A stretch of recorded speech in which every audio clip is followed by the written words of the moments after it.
Happy New Year, everyone, from the Andronicus transmissions, from Andronitox Radio, from Readings by Ariel, from all the many things, Andronitox, in the Andronicus group on Facebook, and all the many areas that you can find us here on YouTube. Thank you so much for listening, for supporting us, and listening to our many shows, sharing your comments. I just want to bring this show to you. I did it last year. There was a request to have it again. And some of the people who were on the show this year, I've invited them to come and speak. And so we have a really nice lineup. We have Bilar of the Eons is going to be the first interview or first person speaking, and then Jimi from Detroit, Hakita, Neo, Sage, Chris from the Yellow Vests, and Jenifer. We also want to give a special thanks to Rolf, who has made many of these shows possible. He's done an amazing job, and it couldn't be done without him. And mostly I just want to say thank you, Rolf. And he also does the People's Voice and has done many of the shows on of Poe, Edgar Allan Poe. So thank you, Rolf, for your contribution. You've done an amazing job. And he also does the graphics too. And also Hakita also does the videos. So it's been wonderful. It's been a wonderful experience. I also want to thank the Rodan Earth Council for supporting us. And all of you listeners, I love your comments. So thank you for being here. Even the truthfulness and the honesty that you have brought in has helped a lot and helped to redirect. Special thanks to Peter the Insider, and Peter's going to share with us later, and of course James Rink, and many others that have been involved with some of the collaborative work that we've done in the past. So, without further delay, we're going to get right into the show.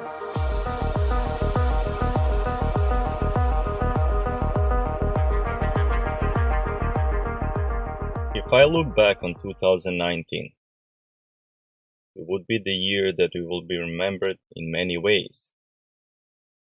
I would like to shed some light and to be proud of what we have accomplished as a collective human race. We stood side by side when fires were burning all over the world, and still are. Our loved ones protesting on the streets day after day, week after week, and still are. More than ever determined to keep protesting for our freedom. Our families at home are energetically attacked and try to be separated from us. We still found a way to help everybody on the planet and the ones in need, energetically and physically. This year has been very turbulent, difficult at times, and full of learned wisdom moving forward. But with happiness I can say that we did exceptionally well as a collective, breaking away from the old belief system, construct, and a matrix. Let's not be deceived with what the script writers wants us to believe through media and other means of mind control and manipulation, that the world is at war and in destructive chaos. But we do not consent to these agendas, programs, scripts, and so on that you wish to add to the list. No country in the world over the last year showed us a stronger determination for justice, freedom, and a better future amongst brothers, sisters, neighbors on the streets than French nation. But also, let's not forget home nations, Serbia, Albania, Ukraine, then Spain, many South American countries, Hong Kong, and the list goes on. It is ever-growing momentum of people awakening to the crimes that is all around us. This is a very clear evidence that people are awakening from a deep sleep, a long-lasting mind control to the crimes against human race. Also, adding that there is a lot of purposely provoked anger on people and enabling them to see the bigger picture that is being played in front of them. No human in the right state of mind will hurt each other the way some of the protesters are being mistreated. It is a clear evidence that the enemy who will harm us is not in an alignment with the true divine source that has the true love for all of us on the planet. After all, we are its children and creation, and will always have that true divine connection to source with the birthright on the planet. I will ask all of us today and many future listeners not to forget that these are our brothers, sisters, your children, our fathers, mothers on the streets demanding justice for crimes against human race and wishing the highest unlimited potential for all of us. Now let's look how are they treated. By losing their eyes, some will physically have challenges for rest of their lives. Many are still in prisons for speaking out and asking for basic human rights. And let's not forget the ones that lost their lives for our freedom and better future for all of us. These are the brave ones and the strongest ones. That our ancestors will be proud of and what they were fighting for and believing in, which is true divine sovereignty for their nation and the planet. We as a collective human race have to put all of our differences aside and unite as one. That's where our strength is, as one. So let's all of us join our efforts today and every new day that is yet to come, until our true divine sovereignty is fully reached, and come to an agreement that we do not consent, we do not agree, we do not allow any and all programs, agendas, intentions that are not for the highest good on the planet. Let's support our loved ones that are on the front lines globally by sending them love, harmony, healing, clarity, so they can really see who the enemy of the human race is. Let's ask our true divine guides, protectors, galactic family and friends to remove all of the magic, mind control, manipulations, illusions, spells, curses, galactic criminals from the planet and in all of our realms of existence, so we can present the evidence to the highest courts of all of the crimes against human race. Here we are, 1 year later, many protests and endless hours helping the planet and the ones in need. But it's bringing us together like never before, working towards the same goals, and that is the freedom for our loved ones and ourselves, and many new generations to come, and continue where we stop, so they can also be proud of what their ancestors believed in and what they started by these movements in the world. Truly, it is a blessing knowing that we are the generation making a difference on the planet in being service to others. So let's all of us lift our heads today and keep looking forward, where we keep bringing the highest unlimited potential for humanity. I would also like to thank all of the ones that are publicly sharing their sessions, regressions, Yellow West updates, People Voice, and many other shows on this channel that are helping us see the bigger picture in front of us. And the ones that really deserve all of the credit, working many hours on daily basis to keep us all informed and up to date with the latest news. Thank you very much, Jessica, Ariel, Morocco, and Rolf. Your contribution is very much appreciated and evident. I would like to wish all of the listeners Happy New Year. And let's bring in happiness, joy, love to our home with our loved ones. And share the true love with each other. All the best, Bilar of Eons.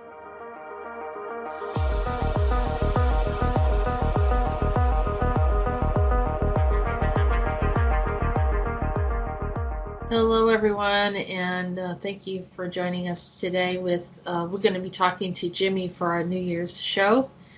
And so Jimi, or a session with Jimi, which we have a whole section there of some of the interesting shows that we've done. And it all started with a session that we did regarding Detroit Becomes Human. And Jimi, having some of these odd experiences that kind of brought him out into the public, as opposed to the many private sessions that I do with people that people will never hear about. But because it impacted some of the things that we were talking about with Peter, and affecting possibly many other people, so they can kind of get a heads up of what's going on. So it started off with that, and then has evolved into many personal sessions, and so it's been an interesting year. And so without further delay, I'm going to bring in Jimi, and we're going to have a New Year's discussion. Hello, Jimi. Hello, everyone. Jimi from Detroit. Happy New Year, everyone. So go ahead, say Happy New Year. Happy New Year to everyone. See, we get a pretty good number of people that listen to these shows we do, and I appreciate all of you, and very seldom do we ever get a thumbs down or a dislike or whatever they call them. So, I guess you all appreciate them, and hopefully you get something out of it. So, Jimi, this has been quite a year. I mean, we've had some really interesting sessions together, and the information that comes out is pretty wild at times. Yeah. Mm-hmm. Yeah, but that Clover Park one, I see you just downloaded that today. That took us forever to get that. I mean, it's the original session we did on that was, I believe it was September of last year, so 18. And, we didn't record that one, but I had been, telling you that I wanted to do another show so we could get it on, because I thought it was important, and we could get it, make a recording of it and put it out as a show. And then last May, we did do that. And, I sent it to you, but you just put out the first part of it, and the second part of it was lost. I mean, gladly I saved it, luckily, I mean. And I still was having, I didn't even know for a while that I had it. I just stumbled on it. And then I thought you still had it, and you told me you were going to put it out, but it wasn't the right time. And, and then, and then when I went to put it out, I couldn't find it. Yeah. It was it had a life of its own. I'll say it like that. It was really strange. We thought we had it, and then we didn't have it, and then I was looking for it, and you said we only put out half of it. I don't know how any of this happened, but I think what we did was we had a discussion, and then we finished the discussion another day. And so it was sort of somewhat connected to the first discussion. But it's somehow, and then we had one heck of a time just having you send it over to me. Yeah, I know. It's like it's too big and couldn't be sent. And then, when I talked to you the other day, you guided me through how to do it, and I finally finally was able to. I mean, it still took me a couple times, though. I got to 99%, 1 minute to go, and Yeah. then it didn't go through. And It was a big file, wasn't it? yeah, it was a big file. Yeah. So anyhow, but that's like, one of the many things that we sort of, connected about, and some of the stuff with Jimi Hendrix, also, Timmy's, the Tim Yeah. Hortons coffee shop was a big deal. It kept on coming up, and we were trying to figure out, what was going on there, and with the androids, and then even other people said that they had some weird incidences at Timmy's. Mm-hmm. So, not that it's only happening at Timmy's, but I think that that's probably a place where people gather a lot, lots and lots of different people going in and out of a coffee shop because it's easy, it's quick, and of course it's, the drink of the popular drink or drink of choice, for many Americans, as opposed to tea. So, it's a nice little coffee shop or whatever. And I even went to one when I went to Buffalo. So, this whole thing came up, and I'm like, oh, here's this whole kind of weird thing that came up, in a coffee shop, and who would have thought, Right. And the first time we ever spoke to Jimmy was during that first Clover session where he, he was one of the first people I asked you about if they were in Clover Park, and he was shy and didn't really want to talk, and then I went back to him later, and he spoke to me. That's Jimi Hendrix. Yeah, we're Yeah. jumping over to Jimi Hendrix over in Clover Park. So we had this whole long thing that we were trying to do afterwards, after the Detroit Becomes Human issue. Yeah. And the androids, and then Jimi Hendrix started coming through, and you spell your name similar to Jimi Hendrix. Yeah, I just used to spell it like he does. His was like a stage name anyway, Yeah. He changed it to that for his stage name. But you could spell Jimmy different ways, but I just choose to spell it like him. I always have. Yeah. So we've had a lot of different discussions, some very, very interesting discussions, and even some other ones that we still haven't presented to the public yet. Oh yeah, that one on the Bronx, is it? Yeah, Bronx. On the Bronx, right? Yeah. We have that to come up, which maybe we'll try to maybe by the time people listening to this, we'll have one of those shows up. Before they're pretty similar, both of those. They're just different people and different locations, but it's the same type of thing, Mm-hmm. Like labyrinths where they're keeping souls and misusing them or using their energy or their talent somehow, making clones out of them. I don't know exactly how deep that really is, but we're doing all we can to help them. Right. Just like Right. we were doing all we can to help those androids get out of here. Mm-hmm. Yeah. That's what we do. That's what we do, Jimmy. We just find something and then we try to work together. And we bounce things off each other, and it brings up these things that hell, I had no idea what that was going to turn into, or any of this was going to turn into when we first started talking about it. Yeah. But after I bring somebody up, then you see them, or you see something else, or and that brings us to some other location or some other direction. I think it's interesting you have some kind of connection with Bobby Kennedy, and he's come up a few times. Yeah, JFK too. Because I talked to you on JFK's anniversary of his assassination this year, November 22nd, and that's what brought that up. And I wanted to speak to him if I could, and he didn't want to talk. And oh man, that turned into some crazy stuff right there. That was like a little pocket reality that opened up. Right, and they were in it along with these other very unusual individuals that were in there with them. I guess they were all trapped together or thrown together to mess up their psyches or something. Yeah. Well, people try to figure out how this stuff works, and I have these conversations all the time with Peter. So Peter's explaining things to me, and I understand exactly what he's talking about most of the time, because there's realities within realities within realities, there's pocket realities, there's parallels, there's all these different places that there are these actual existences that are running, Yes, and each one of them. yeah, they're running, but they're impacting our reality here. And Right. so, sometimes when Jimi, we've stumbled on a few of them. Oh, yeah. Oh, And I know people that like, oh, that can't be, it's not true. Well, I mean, I don't think I could make up anything this no, crazy, no, even if no. I wanted to. I mean, it's just not. And I mean, we're both just, I don't know, very, very, having a cup of coffee or something like that. Just sort of looking.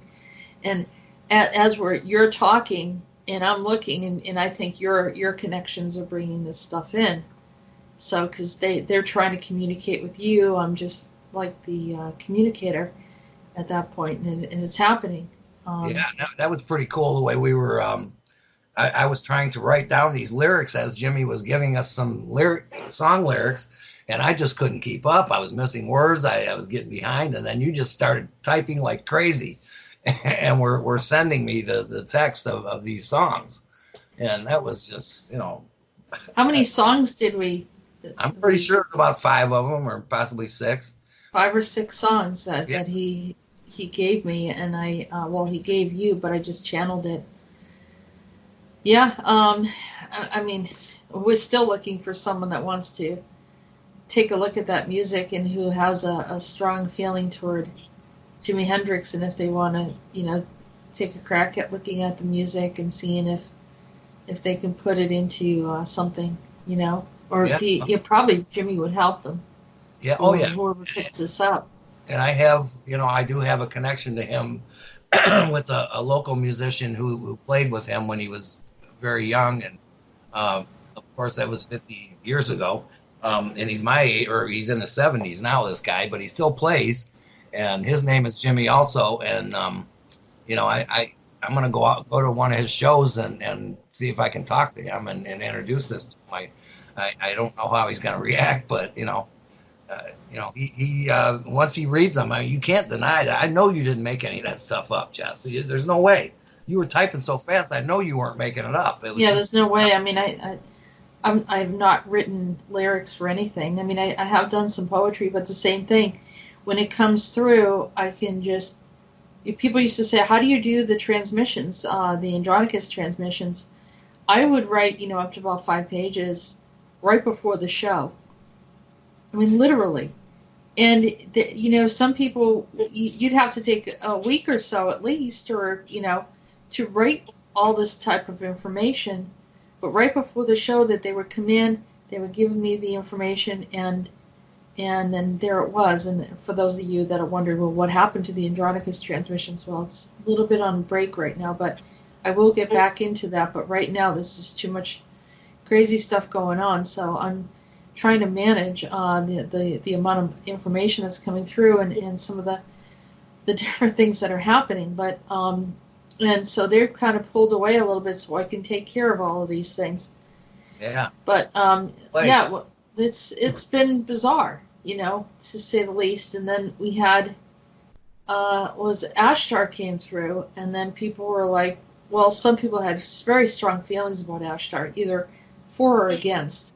right, and you hadn't had very many good experiences with him to that point either. Well, I did. I mean, he exists in the astral. He has his territory. He made some very, very strong statements to you, and well, we won't say accusations, but someone was imitating him, and that's when we discovered you had this long, bit of a history with Azrael Yeah, mimicking you. Yeah. and we had no idea about that, but we found out about it by Ashtar saying that I was somehow involved or had something to do with starting 3 wars. And that kind of shook me, and until I talked to you the next time and brought him up and we got it straightened out, and we found out about Azrael then, but it took a while. It didn't happen really right away, and it did kind of upset me there for a while, because I don't want to have anything to do with starting any wars anywhere. And they were in the astral too. We found out, but I thought he was talking about World War I or II or something. Or Yeah. But, it's just as significant, Yeah, because a war is a war, and others do get impacted, and even if it happens in another reality, there is this trickle down effect that impacts other realities, which sets our timelines in a certain motion. Mm-hmm. So with each and every war that we've had was probably intended to happen. I'm not saying from benevolent beings, but what it does, it shifts us into another paradigm or right. a different timeline, So, you have to I don't take any of this very lightly, and when it happens. And so when he said that, I was like, I was just the messenger there, and I wanted to hear what he had to say because I felt like there was some truth in what he was saying. And then we find out that he wanted to believe that it wasn't you, because I think he liked you, he knew who you were, but he kept on seeing you when he looked at it. But it turns out that Azrael was your imposter. Yes. Yeah, and that's what they do. And I knew there had to be some explanation for it. That's just I'm not that type of a person or a soul that would consciously do things that would end up hurting others. I'm just not. I don't want to hurt anyone. Even people I don't like, I don't want to hurt. And there are a few of those, not many. Yep. Yeah. So now, anything else you want to say as part of a reflection of 2019 and how your experience was? Well, it's just been like a whirlwind type of thing. The amount of and the different types of information that has come out of our sessions is just, it's just strange and crazy, and, enlightening, and it's really helped me to come into my own power and realize my abilities, my connections have helped a lot of people, and I, it just makes me feel proud that I'm able to do that, Yeah. Because I'm, for the most part, especially the last 3 years of my retirement, it has been, kind of traumatic, being without a car and being pretty much sitting here in my house by myself, and I have family around here, but except for Patty, my sister, I have very little contact with any of them, and I've had quite a few family members in the past year, a couple anyway, that have had some really major health issues, cancer, stage 4 cancers, and my brother right now is going through that and being treated with the chemo, and my cousin Trish is, I guess, in remission now, but she had stage 4 liver cancer a little over a year ago, and I'm sending my healing to them, and you have confirmed to me, and others that we have spoken to have confirmed to me that I have actually helped them to heal from that. So that's gratifying, really is. Yeah, I mean, your story is very similar to a lot of the people, not all of them, of course, but there's a good population of people that they're listening to radio or they're listening to YouTube because they are homebound, and whether they have health issues or they're retired or whatever else is going on. I mean, of course, that's not the whole population. There are people that are younger and curious and kind of looking at alternative media and information, and since this channel covers a wide variety of things, not just one particular niche, but we also the strange, the paranormal, the unusual, the extraterrestrial, and of course our connection to the ACIO and Council 5 and all that stuff too with Peter. But then also my stories, that I've been channeling for a while. People, are finding all different things here, and so the people that are, they're awakened, they kind of know what's going on. They've heard different perspectives from other people, and they're listening in. They can relate. A lot of them have similar, you have when you're a little further on or a little bit more mature, there's more of a chance that there are people around you that are, getting ready to transition too. So it's sort of like having yourself being attuned to your own spirituality assists the situation. We have meditations here on the channel as well. So it assists, try to have everything, not a one-stop shop, but, at least a variety of different things so people can get information that they need to help their families, whether it's helping yourself to be calm, thinking about manifestation and healing, or even the revocations, helping people to disentangle from things. All sorts of stuff. Right, Jimmy? Yeah. Kind of like a little bit of a toolbox here to help people to help themselves and help others around them.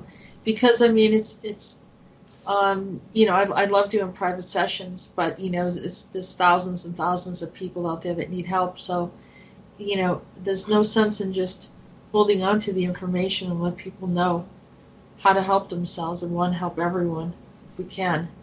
And also help humanity come together as one in a way to, reclaim the earth and to stop some of these things that are happening around us. And I do believe that we are heard. And but also to continue to bring in this information to shift things in a way that we all end up in the highest intention for humanity, on the right timeline and so forth. Right. So, Jimmy, any thoughts about the future? Yeah, we're going into it. We're going into a whole new decade, and leaving not only this year, 2019, but starting a whole new decade, and hopefully it's going to be so much better than what we've been seeing in our lifetimes, Jess, and others, our listeners. That I see us as shifting into a whole new paradigm. 2020. It's going to be a great time, and full disclosure, maybe not, be having it all dropped on us at once, but little by little, so one thing comes out and it's like a domino thing, and I see that as happening, and we sure as hell need it. Right. Right. That's interesting. Peter mentioned the domino effect today too. Yeah, yeah. Are you tuning into Peter, huh? I'm just trying to think of how to say that, and that's what came to me. But yeah, well, we hold that intention. The one thing, a positive intention, regardless of, there's going to be crazy ups and downs and different things that will come up, and I know that they have been wanting to bring in wars and other problems and illnesses and mass viruses and all these horrible things, and so we just keep strong, kind of keep that central core of strength amongst us, and project the best and the most positive outcome. And also, I was wondering if you would do a little healing intention for everybody that's listening, because if anyone's having some health issues going forward, may it be a more healthy and more wellness and well-being for 2020 for many people. Okay, well, I send my powerful healing energy out to all listeners, that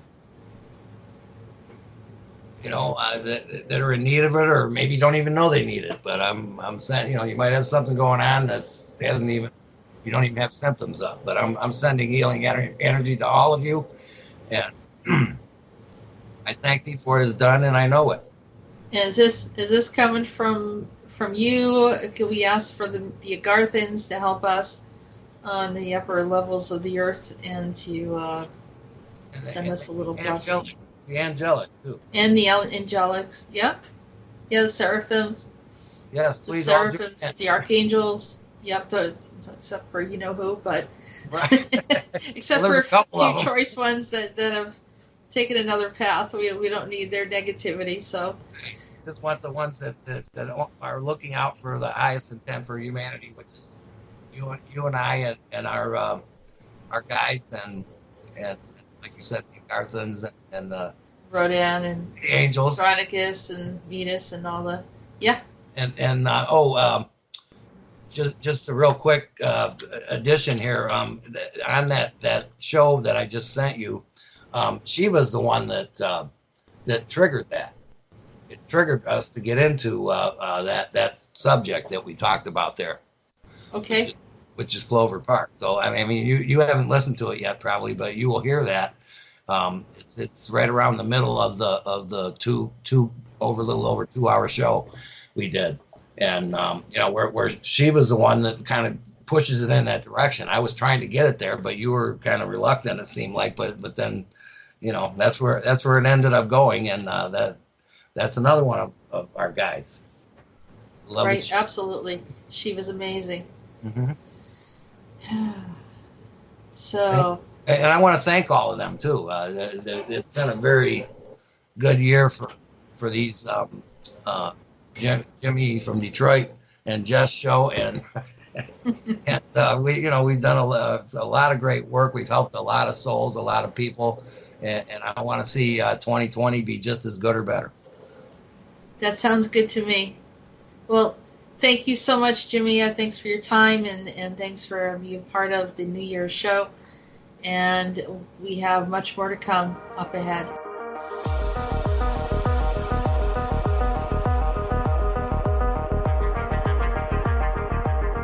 We have Hakita here today, and we're going to be discussing, some of the past, this past year, some of the shows that we did together regarding some of the regressions, and then we're going to ask.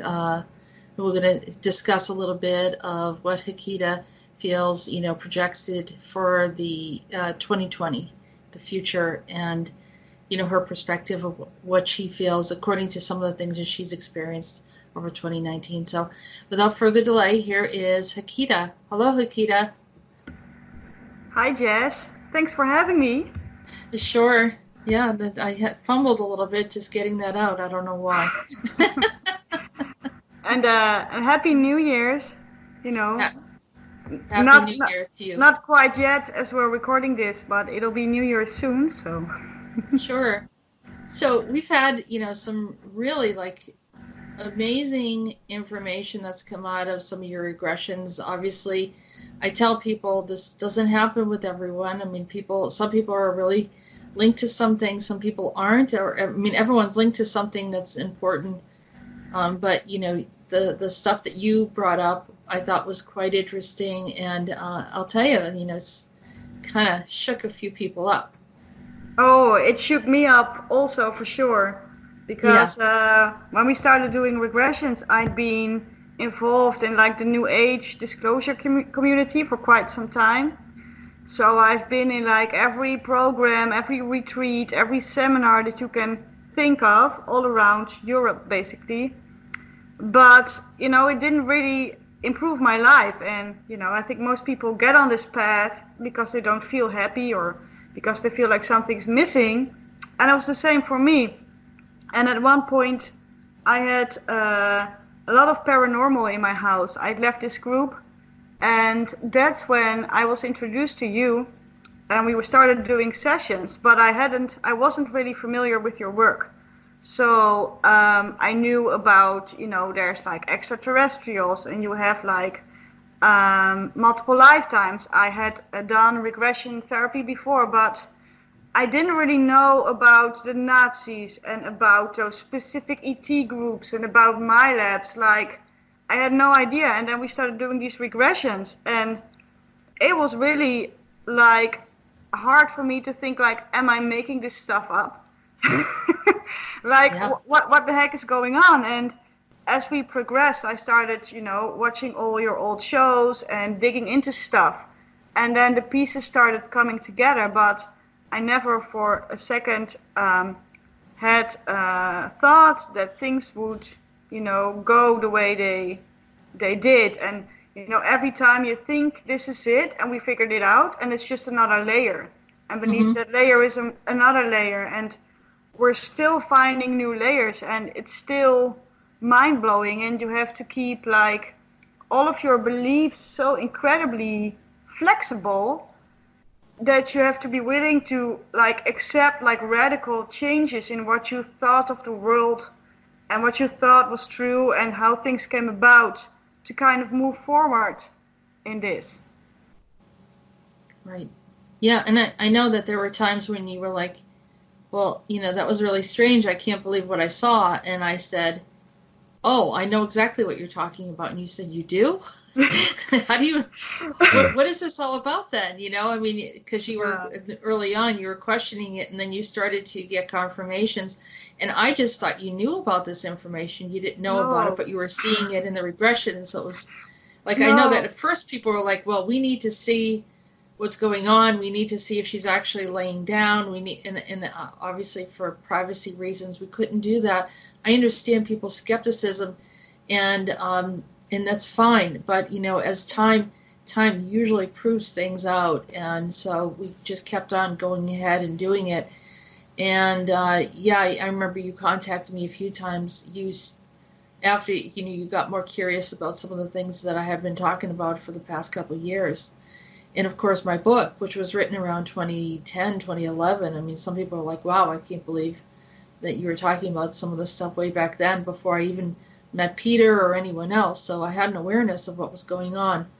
And so you went back, you listened to some of the Andronicus transmissions from the start, right? Yeah. And that's when you started saying, hey, this is what we were talking about. And I said, I know. I'm at 55 now, and I mean, these transmissions, there's so much in there, so it's not like I kind of, memorize everything or understand everything, but it's like that you can make general connections. Yeah. To understand it a bit better. And there's this for a few points where whether it's you and even Jenifer has contacted me and said, hey, she did the same thing. She went back to the beginning and say, oh, this is really strange, but I think this is what we were looking at before, and I didn't know that you had already talked about it. And so, people are putting the pieces together, and it's quite interesting because it's about getting the information out. Yeah, it's crazy. Also, the kind of actual physical manifestation I've gotten. I remember one time we did this regression where I'm not sure if it's on YouTube, I think it is, but I was in this kind of insectoid life incarnation, and I kind of looked like a sort of mantis. And then after we did the regression, I went to do my laundry, and I opened up my washing machine, and out came these 3 like quite large bugs that I'd never seen in Holland before. That looked exactly like this incarnation I'd seen in my regression, and I was just like grossed out by the bugs, but also like blown away on, like this is actually real. And I've had Faith Connors, the one who broke into your car. I've had her. I've the Kruger seen her. runner. Yeah. Yeah, I've seen her, and just things like that where I've actually seen these things, that I can touch and smell and taste and in my actual life. So at that point you can't really deny it. I've had my keyboard, turn on. I've had shelves, the shelves of my wardrobe, the door flown open and then clothes flying off the shelf. So, you can't say that, this is something that's happening to somebody else if it gets like that close and that's tangible. So that's what made it change for me so fast. Like, okay, this is not just, out there. It's here. Yeah, and even not just some of the stuff that we're doing, but even prior to that, you had experience in paranormal, because when people are involved with some of these groups, like you said, you were involved in a lot of different groups, and a few of them had heavy paranormal involved too. Yeah. And so, I encourage, I try to talk about how it's important to not try to open portals and play around with this stuff, because I would say 9 times out of 10, you're not going to get anything positive out of it. If anything, it could completely mess up your life or even your timeline. Yeah. So you have to be very careful what you're doing or with your intention. And a lot of these other groups that, I don't know if most of them are not aware of what they're doing. They're thinking that they're exploring. Yeah. But it's a dangerous game, and so I think our attempt was not to open up anymore, but to actually calm things down. Yeah, exactly, to exactly. decrease the paranormal. Yeah, and God, that's a big task, and I can only imagine that the people who are listening to these things, that if these are curious people by nature, they're probably, stuck in some stuff as well, that it presents itself as like either love and light, or, we are against all that is bad in the world, and you just think like, oh, yeah, this is really good, and then, they start to mention like archangels, and then you think, oh, what kind of archangels? And that's where the shit hits the fan. It really Yeah. does. Yeah, because there's a lot of disguises that they have, and that's the other thing, that when we're doing the regressions, I tell you to kind of look through the veil, or see through the truth of what you're actually looking at. While we're doing it together, if I sort of get that red light, like, whoa, there's something wrong here, and she's seeing something really, seemingly benevolent, beautiful, or whatever, and it's feeling just the opposite, I just asked to have another look at it, and we found some really interesting things that way, haven't we? Yeah.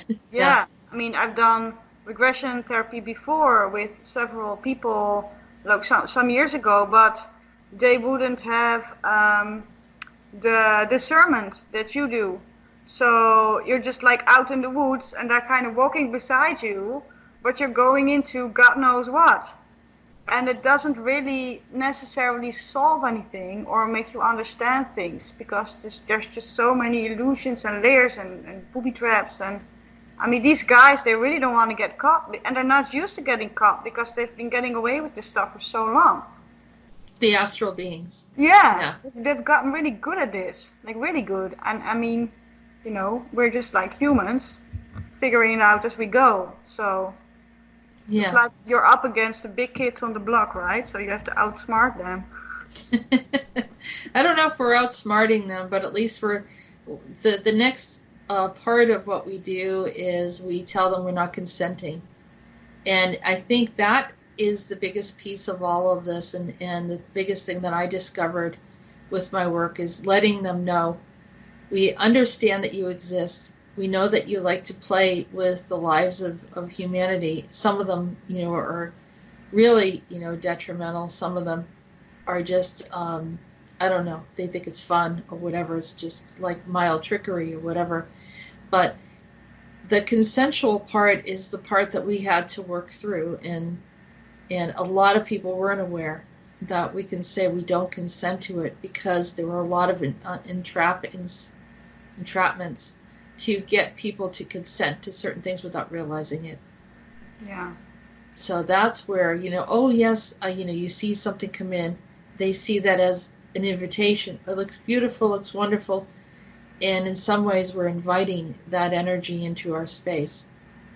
And then we start having these very uncomfortable situations, or something falls apart in our personal lives.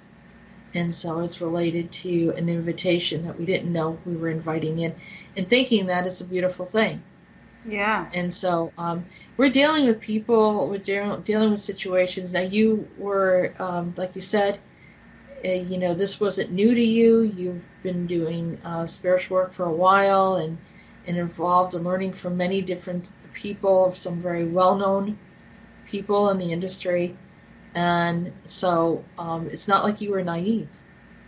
No, I mean, I thought I knew pretty much a lot. I mean, I don't own a TV. I haven't for like 7 years, so I haven't watched mainstream news for so long, and just watching, alternative stuff. So I thought I was awake and knew everything. And I mean, you do in a way, but I mean, there's more. And I mean, there's always more. We're still, finding out more. Yeah, but it's time. complex. It's not as easy as people think, and a lot of the people out there, they're teaching different things because they've learned it from others, and they don't realize that some of it is affecting the people that they're teaching, and And of course, that's not always their intention. Some of these people are really nice people and they want to do the right thing. And this just goes to that next level of trying to understand, keeping yourself a little bit more safe, but still being able to meditate, which opens people up to the astral, or trying to understand the universe in a way where you're interconnected, communicating with your higher self, and but still not being so vulnerable that there's a lot of people that open up to meditation, and the third eye opens up, and then they're interacting with all different things in the astral. Yeah. And this is the dangerous point where people get into trouble, is because then they have to figure out and discern between the two. But some people have a perspective that everything's good. I really wish that was true. Right. That sounds amazing. It would be. It should be that way, actually, but it isn't. So, and until something changes dramatically, where things are much more benevolent, then it will be okay. But up to that point, we should, be much more guarded and wise. And if we feel that we've made a mistake, which every single one of us have, I definitely have had my share of mistakes. Trust me, probably still do. And I just haven't figured it out yet, that sort of thing. But I think it's being honest to say that, we've made our mistakes, but let's, with the information that we're gaining, even from the regressions, which is helping to provide information from your pocket of experience that affects maybe some other people that also are connected to certain things that you've shed light on through the regression, which I want to say thank you for sharing. What should have been private, but you shared it with the public because you wanted people to be helped. Yeah, thank you for helping me get through this all. I mean, I could have never done it without you, and I can honestly say in this last year, I met you, I think, the beginning of this year, of 2019. Like, my whole life changed. It was a really, really challenging year, but it's almost like everything of the old and every aspect of my life has fallen away, and I'm now starting completely new in all areas of my life. So, I mean, it seems like you're just laying on the couch and talking, but you're doing so much work. It's incomprehensible. So, thank you for all of that, and I appreciate it, because I mean, to me, it's also helpful to myself, and I'm learning too, and how to navigate through some of this stuff. I mean, you have to experience it and understand it and learn as you're going. But I mean, I did have my base knowledge in the process, but incorporated a few other things to make it even more safe. Of course, not everything's perfect. Anyhow, what is your insight projection for 2020, or anything that you have intentions, or anything that you want to share?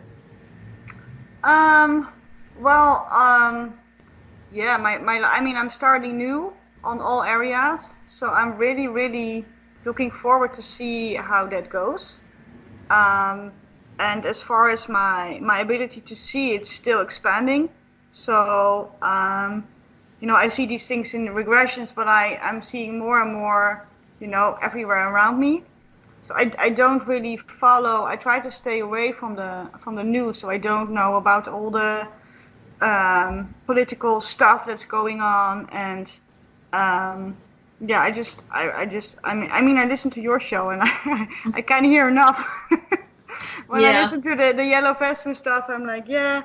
So, I'm not really the one for knowledge of that kind, but I do think that, to me at least, it feels like we're in this massive purging phase, where just so much is coming to the surface, and it's difficult, and it's painful, and it's not enjoyable, and it's also not like everything's going to change like from one moment to the next. But when these really dark things, that these dark constructs are coming out, things are bound to change.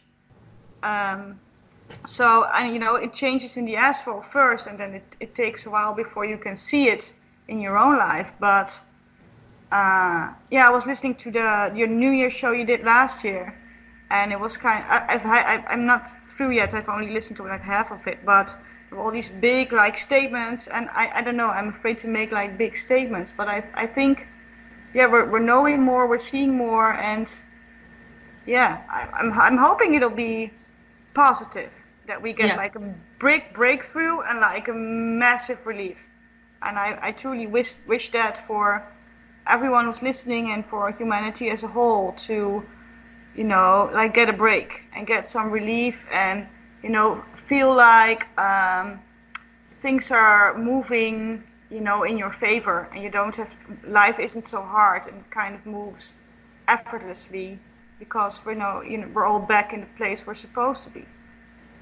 Well, I know that you're Dutch, and there's that whole thing about the dikes, and the story of the little boy that put his finger in the dike to make sure that the water didn't come through, and it's sort of like and I brought that up because I think last year was a series of things that could have happened that didn't.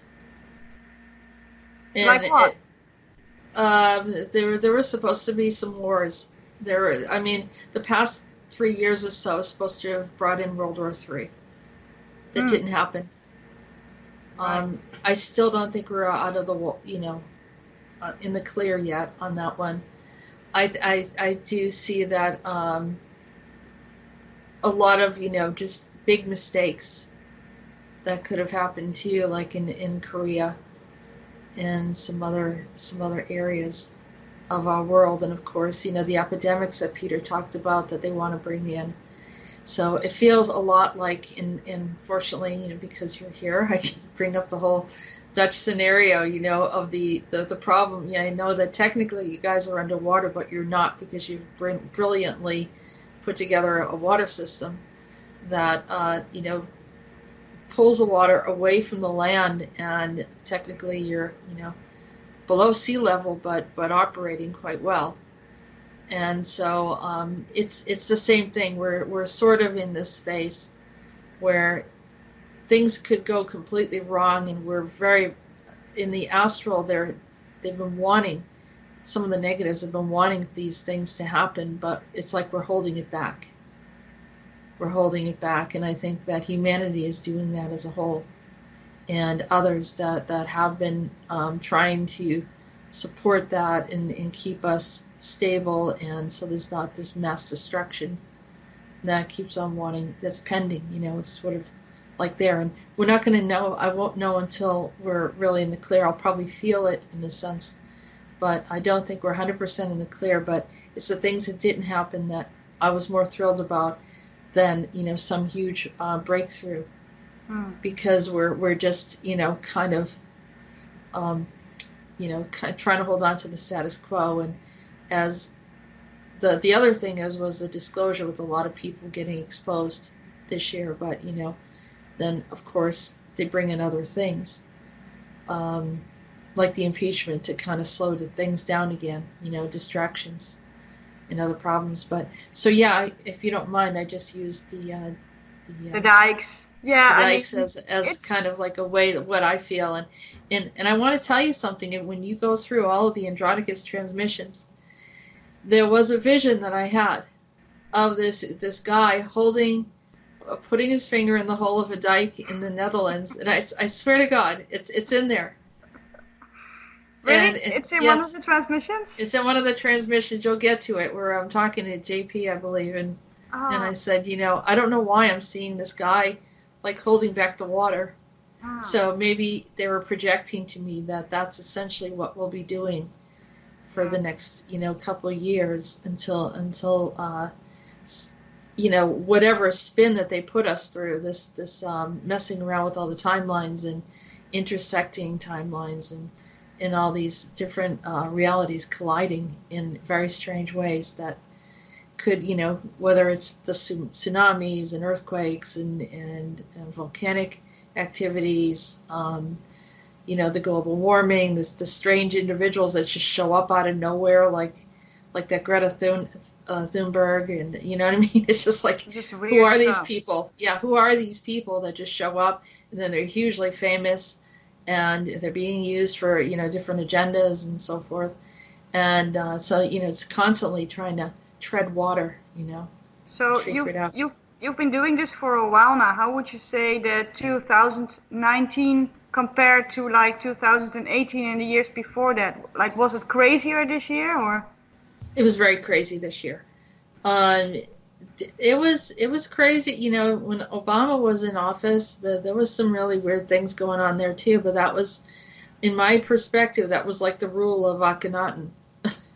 That was Akhenaten from Egypt coming in through a body and pretty much, running the world in a way.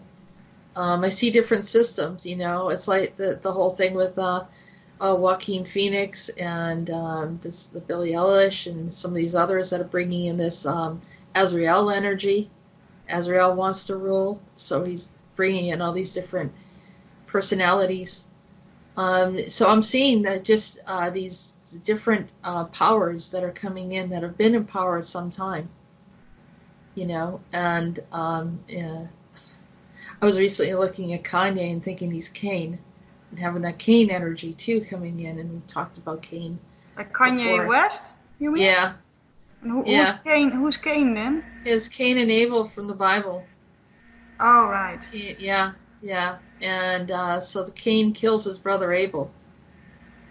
And I had an interaction with Cain in my book. I talk about it in The Seer, so that's coming up. Well, I explain the story about how I actually become a part of a tribe that he was in. And I recognized him because he had this marking on his head that was very strange. And when I got up closer, it looked like a lightning bolt. And according to the Bible, that's what happened. He got hit with lightning. Wow. And survived it. But since he was supposed to be the child of Adam and Eve, then there was this longevity that he had, and it wasn't easy to come through. So I think I was looking at that recently, that there's that energy was kind of there, and I've seen the Cain energy in other people as well, kind of like around this South won the war, which we talked about too. If the South won the war and it was a civil war, then it has this other whole reality that exists also, and I've seen him in that also. We've talked about that. If you say, like, let's say 600 or 800 people are listening to this, do you think that together, these listeners, we can prevent like one of these really bad things from happening, or do we need like more than just 600 or 800 listeners to do that? I think it's enough. I mean, not everyone that listens is agreeing. Even if it's just a general discussion, there's always a percentage of people that are interested or curious, but not necessarily in agreement. But they're or just skeptical and having nothing else to do or whatever. But then there's a good portion that are very serious, that do the work. And, it creates like this collective where we can all say, this is our intention. And so one agrees, two agrees, that makes it even better, The same thing with these people that have like 1 million followers or whatever. It doesn't necessarily mean that they're 100% on board, but they're curious, and they're looking. So it's not just the numbers, but it is the soul in their spirituality and connection to the universe and their reach to say, this is what we don't want, or this is what we want. And so as a collective group, then we can come to that intention. So if you were to put out an intention right now, and for the earth for 2020, what would that be? For all humans to become sovereign again, and to become connected to their soul family and to their purpose here, to become awakened and free, and for everyone to live their highest potential, to live free, to live in joy. Yeah, I think that's pretty much it. Okay. Yeah. Well, thank you. Thank you so much for taking some time and discussing a bit about 2019, 2020, and hopefully we have an interesting year and a positive year. I hope so too. Thank you for having me, Jess, and have a great show. Okay, thanks. Bye-bye. Bye.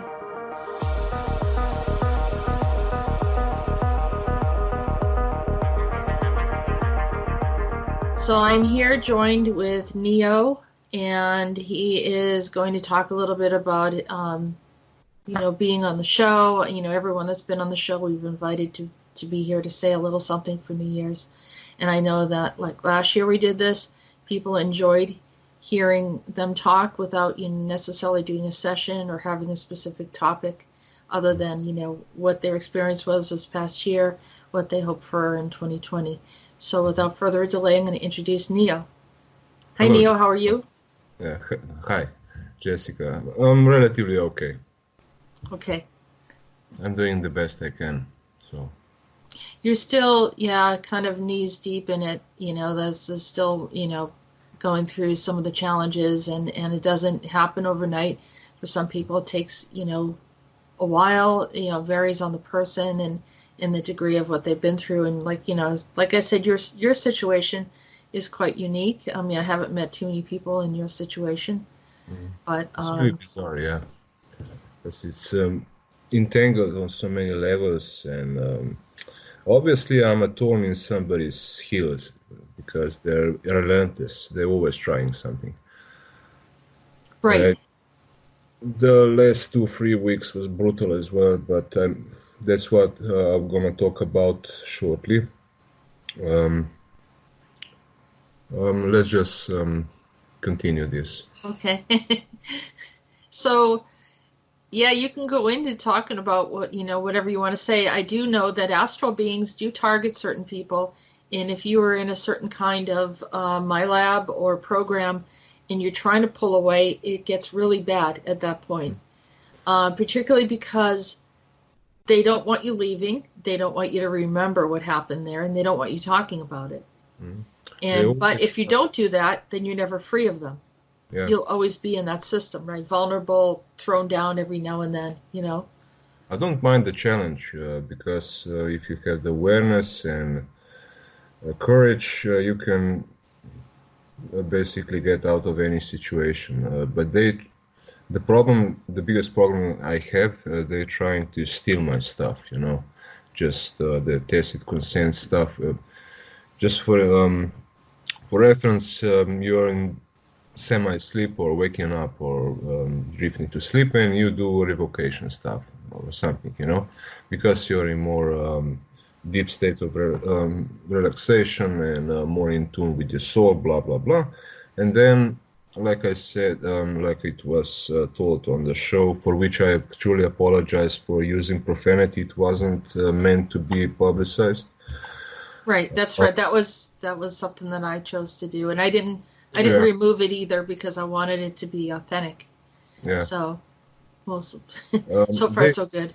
Yeah, they always try something, and then you have to figure out either it's mind control, or it's an implant, or it's indweller, or something that's some spirit entity, or maybe a really low vibe soul shard of your divine blueprint, who can be piggyback riding on the whole, DNA lineage and creating problems like addictions and rage and stuff like that, So you have to figure out. But this is the biggest problem because they're sending this guy or this mind control or whatever this is to say stuff in my name as if I gave something away, and then I get either they do steal it, or they just shut me down or make me believe that they stole it, But the fact of the matter is that your third eye doesn't work as good as it did.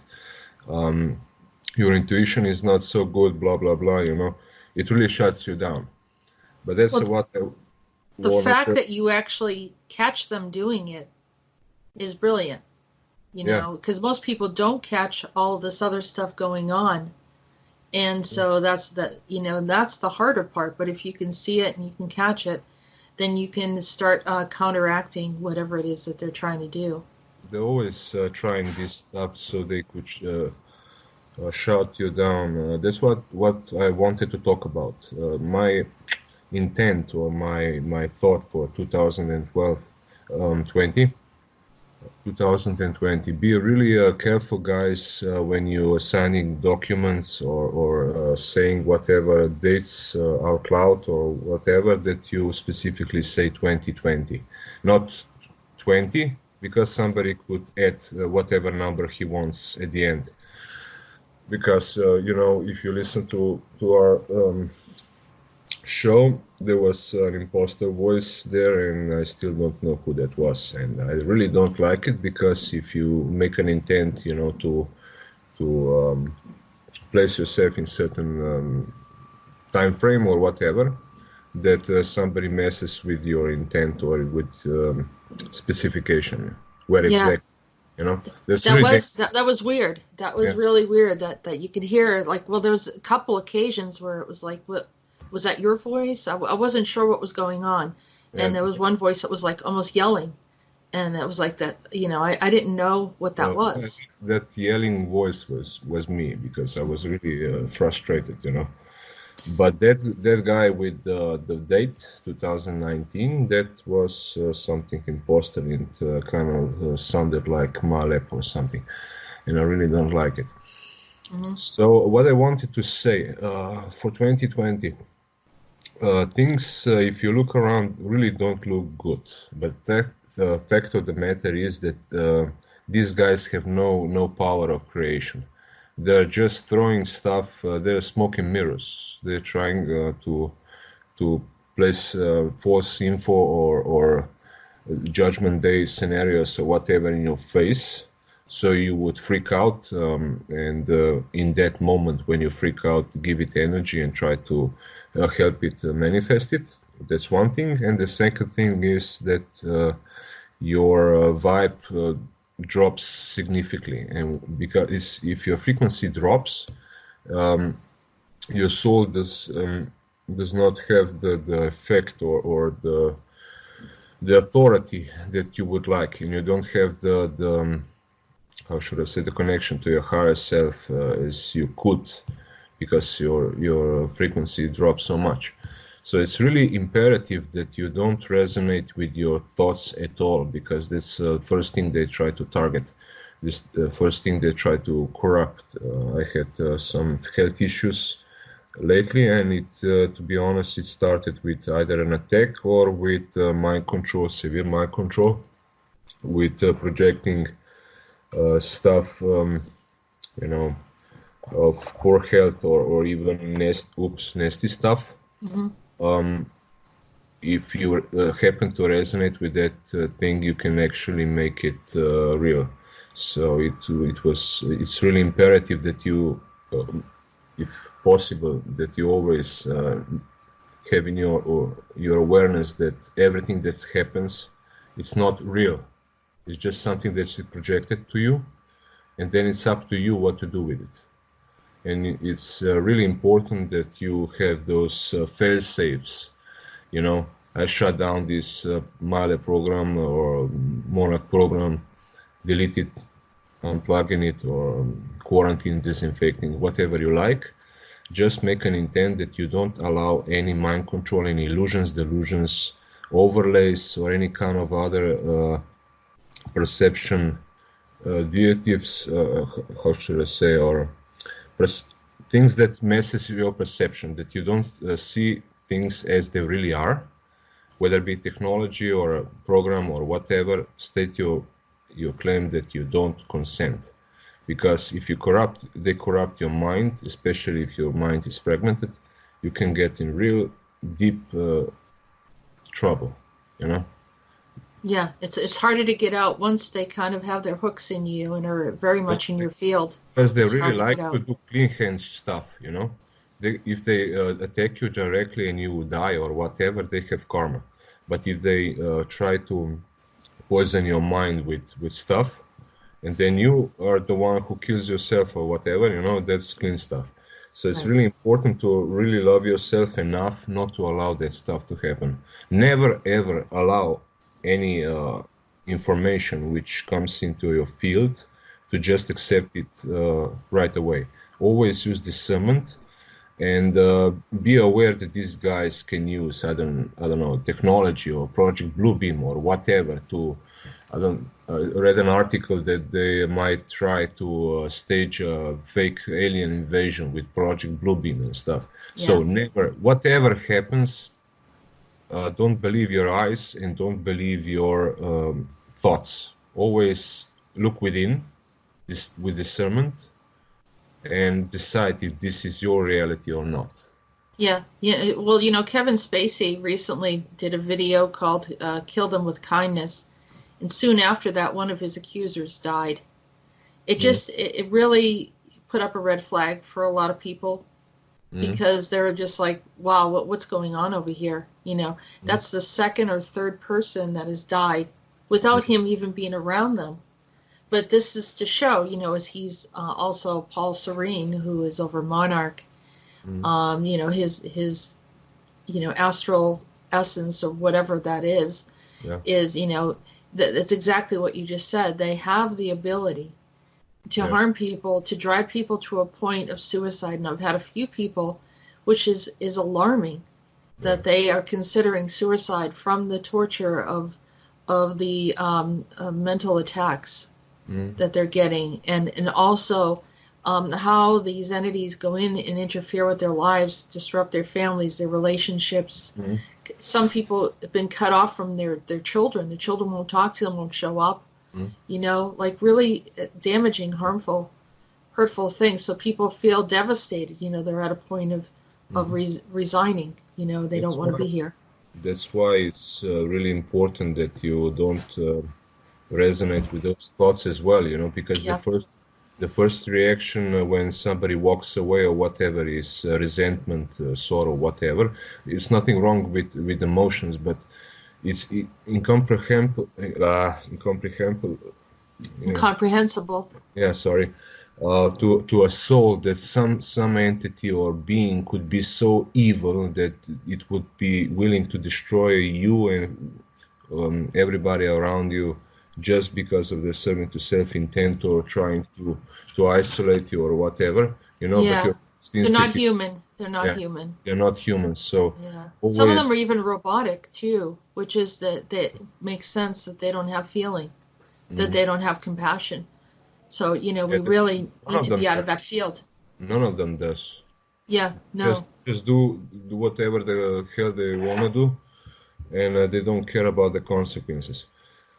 What I wanted to say, despite that thing, never believe your thoughts and what you see because it can be corrupted. Always listen to your heart. Try to be your best friend, because although we are as a collective and we are in this together, it's pretty much everyone's personal experience and game, because you cannot really save others as such, but you can save yourself. Plus, I really wanted to share that the basics of this quantum mechanics and stuff, because people have to realize that you are creators of. You decide what your reality is. You decide in which timeline of reality you want to be. You cannot do a major shifts because you're still entangled with others, but you're always shifting in and out. So what I wanted to say, even if something really bad or whatever, or I'm not trying to freak anyone out, it could be even good stuff, you can always shift your awareness, your focus into other timeline or reality. So, for instance, if you only stay in a certain reality or timeline if your focus and your entanglement is on that timeline. You're entangled with your mom, you're angry with her or whatever, or you feel fat and you don't like yourself, but your focus is on not liking yourself. But if you let that go and just focus on what you would like, okay, I'm not chubby or whatever, but I would like my focus to be on healing and natural dissolvement of that fat, just for example. Then you'll be in position to naturally shift timelines and realities to that timeline, you know, which is more susceptible for that stuff. So always be careful that you don't dwell on certain mindsets or in fear states or whatever, because or blaming. Yeah, or, like you said, the blame game. Yeah. The blame game, because also the blame game and stuff. I have to remind you people that it's not you as a soul. Never, ever, ever sympathize or resonate with anyone who is not you as a soul. Even if it's your lower selves or whatever, they don't have your highest good at heart. They're basically a conglomerate of delusion or delusional particles which were passed on through generation, whatever. And they it's up to you if you're gonna heal them or let them into the divine unconditional light or whatever, but you cannot sympathize with them because they don't give a crap if you die of smoking or of obesity or whatever, because they just keep playing the blame game and poor me, game. Right. Yeah, but we can choose to shift out of that. Yeah. But in order to do that, you have to think as a soul. Right. I'm a soul. I'm a prime creator. Soul is God. Self-empowerment, sovereignty. Yes. Yeah. I decide where I'm gonna go, with whom or what are gonna resonate or won't resonate. I'm prime creator. Soul is God. I'm of love. I'm just, not unjust. I'm not to be harmed, and I'm not to be owned. You always have to mantra that, mantra, to remind you that you're a prime creator source God, that you're not your body, that you're not fake personality, that you're not your name or your birth certificate and stuff like that, because that's one of the biggest reason and excuses they have to pound you as a soul, that you came here and basically consented in one way, shape or form to be in this body, to be this persona, this name, and they own the name, and the name is stock, and we do whatever we want with the stock. So right. the sooner you don't resonate with that stuff, even if you sign things, always immediately make a revocation. State that you're not your name, that you refuse to be entangled with banks, with whoever, governments or whatever institution that is. Even a corporation that you might be getting hired by, or anything like that. Yeah. Do you have a very good revocation that you do? And I mean, there's variations. I tell people to create, the variations for whatever. Can you just share that with everyone? If you were to do a revocation, because you go very thorough about sovereignty and not entanglements, whether it's with the bank or with any kind of non-consent. If you could just share that with everyone, just say it out loud so that people can hear what you say. Yeah, just a second. You have it written down? Yes, I do. Okay. I revoke any soul agreements, consent, tacit consent, assumed consent, forced consent, trick consent, allegiance to any and all parasitic service to self, entities, energies, and beings, their service to self conglomerate. Any soul-selling practices, intentional or unintentional. I revoke any oaths, blood oaths, affiliation, resonances, portals, cords, entanglements, devices, hooks, loops, implants, imprints, DNA resonance of any kind of collaboration with anyone not of love. Delusional claim of ownership, anyone's delusional claims of ownership over me, my DNA lineage, my ancestors, my family, or my bloodline, or humanity in general. Servitude of being a host too, and then fill the spot. For instance, Dracula, Enshar, Satanists, Luciferianists, devil worshippers and their false gods, false angels and false archangelics and angelics, fallen angelics, and any other false deities, vampires, demons, negative entities, and wholesome control system conglomerate which was in any way, shape, or form consuming energy, my potential, my talents, my soul essence. They try to harm me, try to use me for their own serving to self purposes and energy siphoning. I do not consent, I do not allow to any of their schemes and delusional claim of ownerships.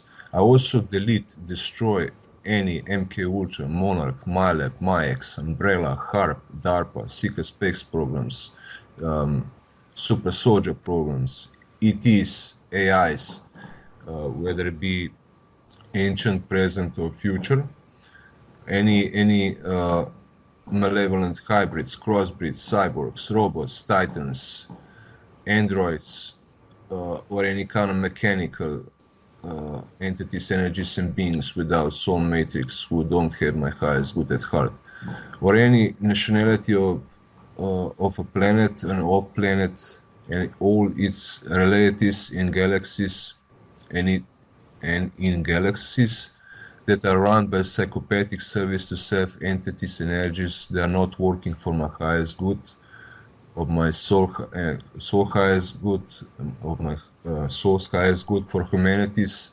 highest good, and all living beings' highest good. Okay, I delete and destroy any and all entanglements and interaction, and also break any and all entanglements and interaction with false light and darkness and AI, which are, despite the vocation and disentanglements, now enforced in any timeline, fake timelines, parallel timelines, any reality pockets, fake pocket reality, fake reality, bubble reality, microsphere, instant reality,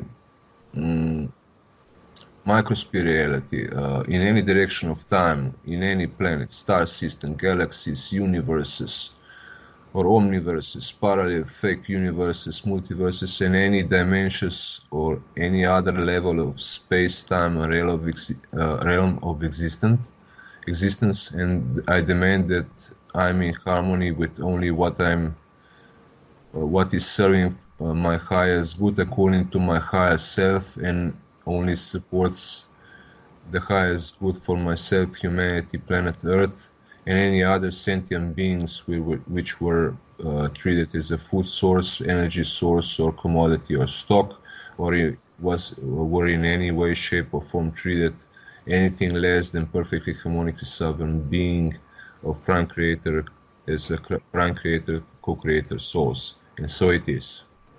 And so be it. And so be it. And so I'm in agreement with all of that.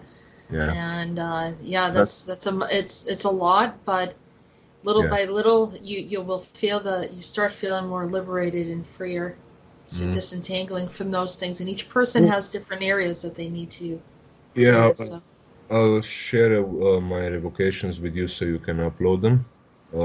But I wanted to say something, that revocations are best made when you are attacked or something happens, because your focus is on the wound or on the thing that it was pounded, just when you cut yourself, you don't put band-aids all over the place, and then maybe on the wound. Yeah, it lasts. Yeah, that's because when they hit you, your focus is on the wound, your focus is on the trauma, your focus is on the attack. And if you become ballsy and set proper boundaries, the revocation can really have a huge impact. Otherwise, if you just use written or taught language, it's called a spell, and it's more than often either reversed or some other way, shape, or form manipulated, so it doesn't really reach the good guys, but it only reaches the lower spheres. So what me personally found out years ago is that it's a good idea that you clear your space as much as possible, and if you make an intent that you want to do certain revocations, that you play some music which suits your heart, to lift your spirit, to put you in a love zone, in a happy zone, you know. And if your intent is pure, to free yourself, to free humanity, blah blah blah, you can basically read or just make stuff up as a revocation in the rhythm of the music, you know. Oh, I that's do interesting. consent, you know, and then doesn't Mhm. matter. You just find the music which is which has good rhythm, and then you just go to the and sing your evocations in the rhythm, you know. I do not consent to any AI entanglements, you know. But That's it, awesome. No, yeah, I've never seen any. Yeah, that's a good way to do it. I was really not prepared, but you have to practice it. You know, you can do it while driving, you can do it at home, because people are listening to music and you know they're singing along. Most of the time gibberish, not even the real words. But why don't you do the revocations? Something Yeah, that's maybe you put together some music, some songs. yeah. Maybe You get should, together with Jimmy. Jimmy loves music too, so yeah. you It guys can can be, come up with yeah. something.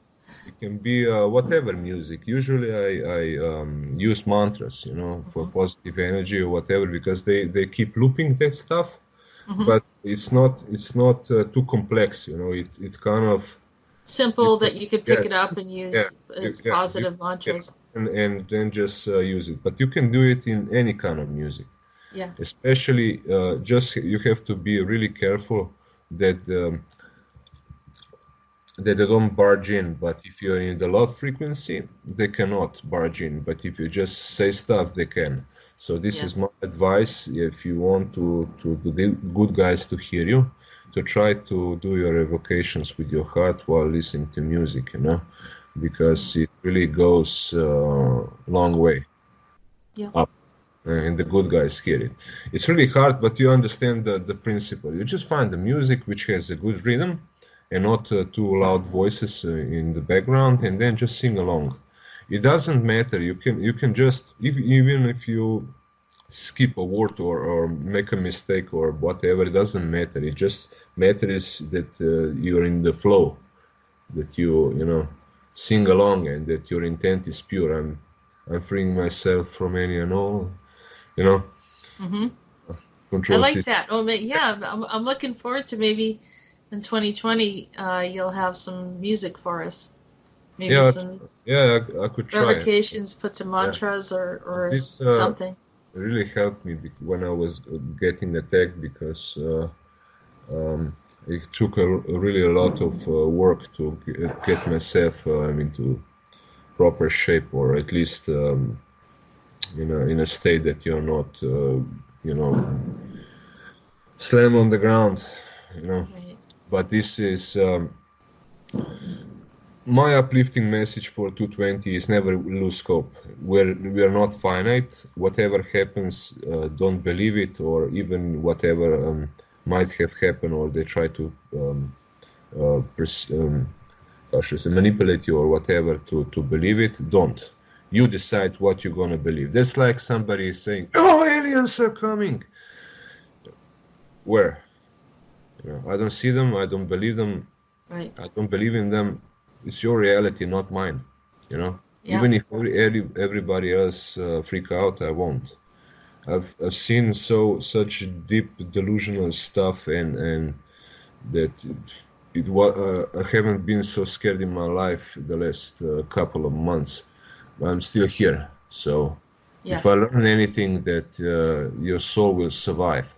You just have to stop resonating whatever they're bombarding And you. also get them out of your field. I mean, you had some, Of like, course. you have very strange stuff.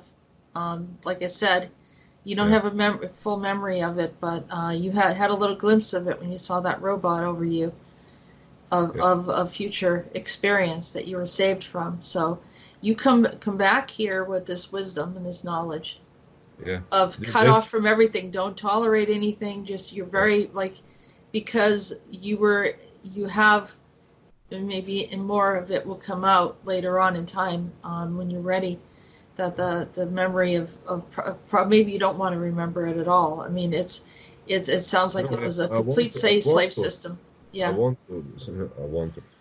The problem is that But I just want you to say out loud, I do yeah, not consent to the Simpsons using my portal or anything related to me. yeah.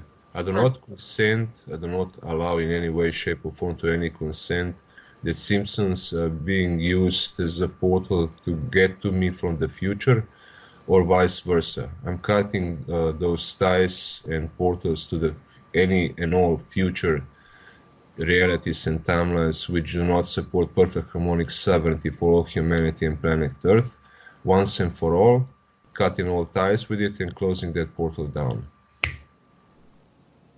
Okay, thank you. Okay. With that said, I'm going to say thank you for sharing, and we're going to move on to the next person. But thank you, appreciate your time. Yeah, thank you for inviting me and giving me a chance to talk to the people. Humanity, know this, I really do care about you immensely, and you are the only one with the power. They don't have any.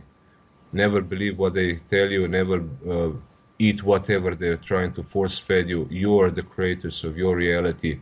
Never ever bow down and never ever surrender.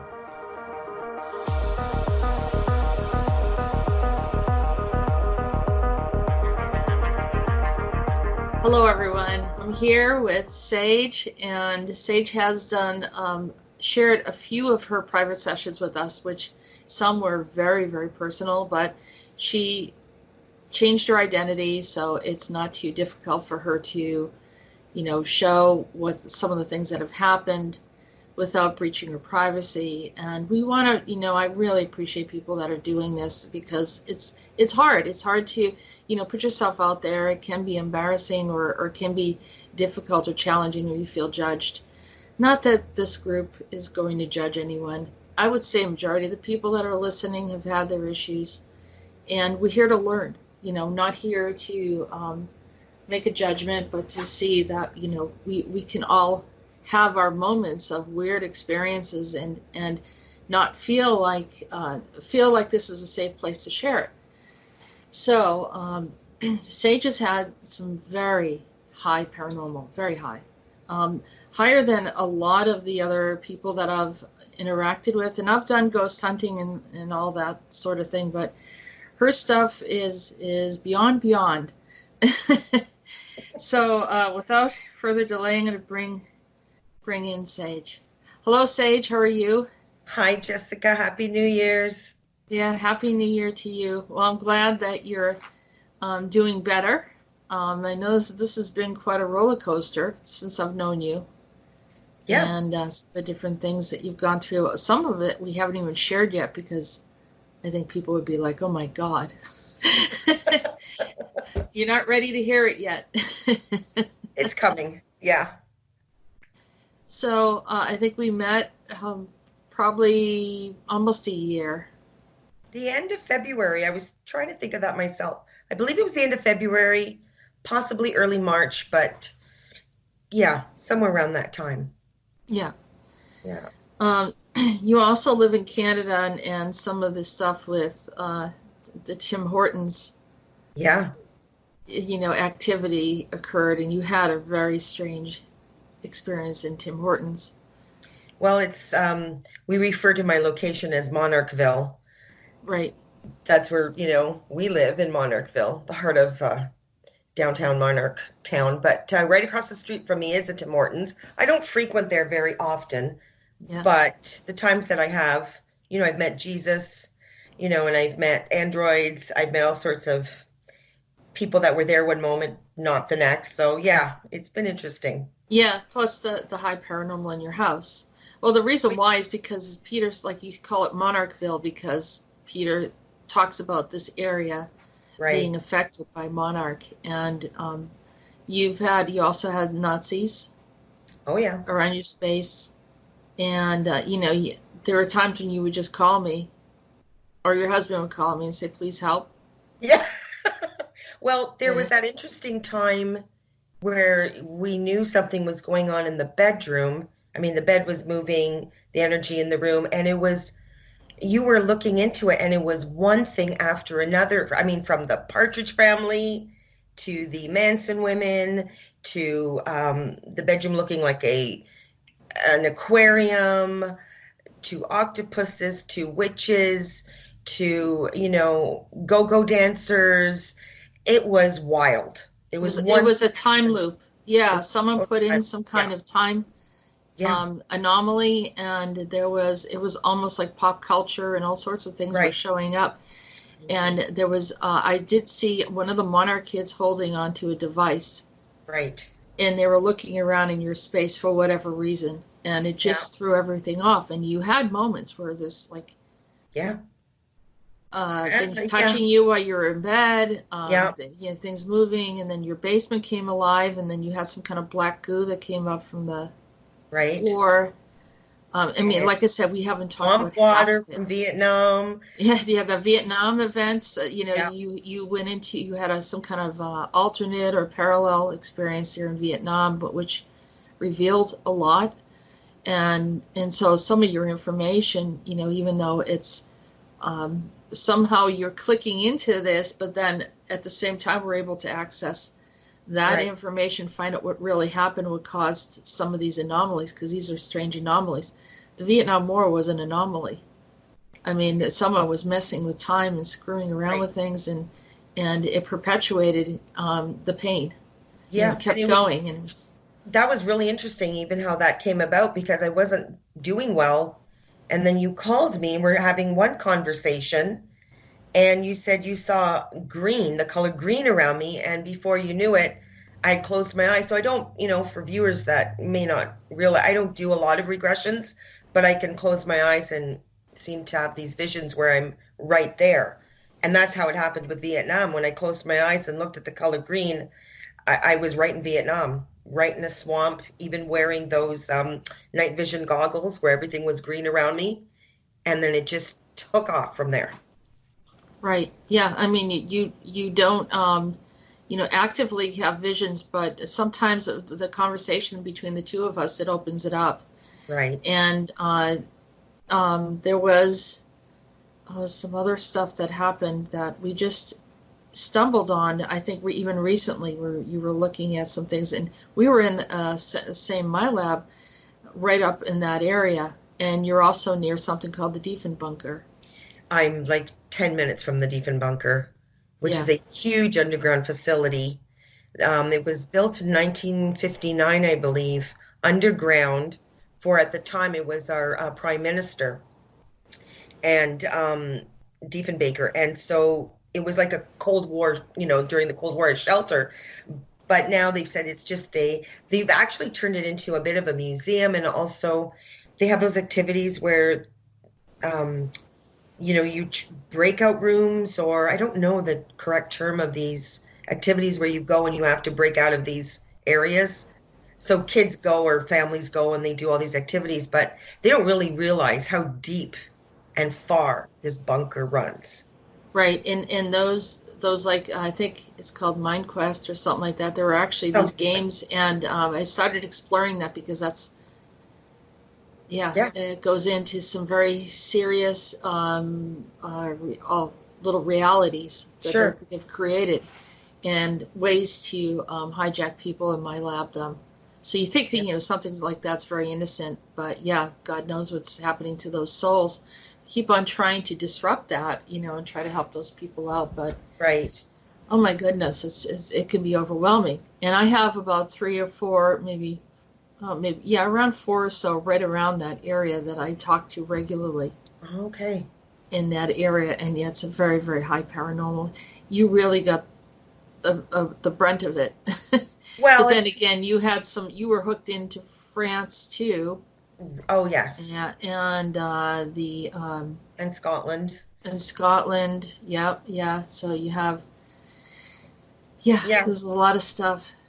Well, it's interesting because my husband, as well, is a spiritual person, and he's on this journey with me. So they like to work overtime and splitting us up, which is no fun. Yeah, they do. Their aim at that, which is interesting, is these entities, presumably female, I'm not really quite sure what they exactly are, but don't want you and your husband to be together. And so for many couples, they can relate to this. There Right. is a force. There is a force that tries to break up couples. Yeah. The people that are happily married, they don't want that. Yeah. And tricky. it's really dark. It's very dark. It's probably the ultimate energies of envy. And jealousy. Yeah. Jealousy, envy, and all of the horrible things that people, do encounter. If you're a happy couple, it's almost like you're targeted by these energies. And so trying to, understand and reveal more of that kind of stuff that's going on. And we've caught at least 4 or 5 of them.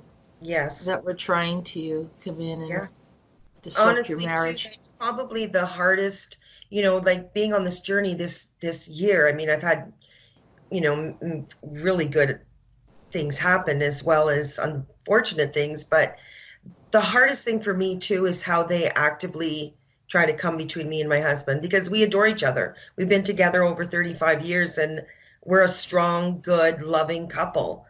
And having to face those challenges where we know they're actively trying to rip us apart is one of the hardest things I face. Yeah. And I love couples.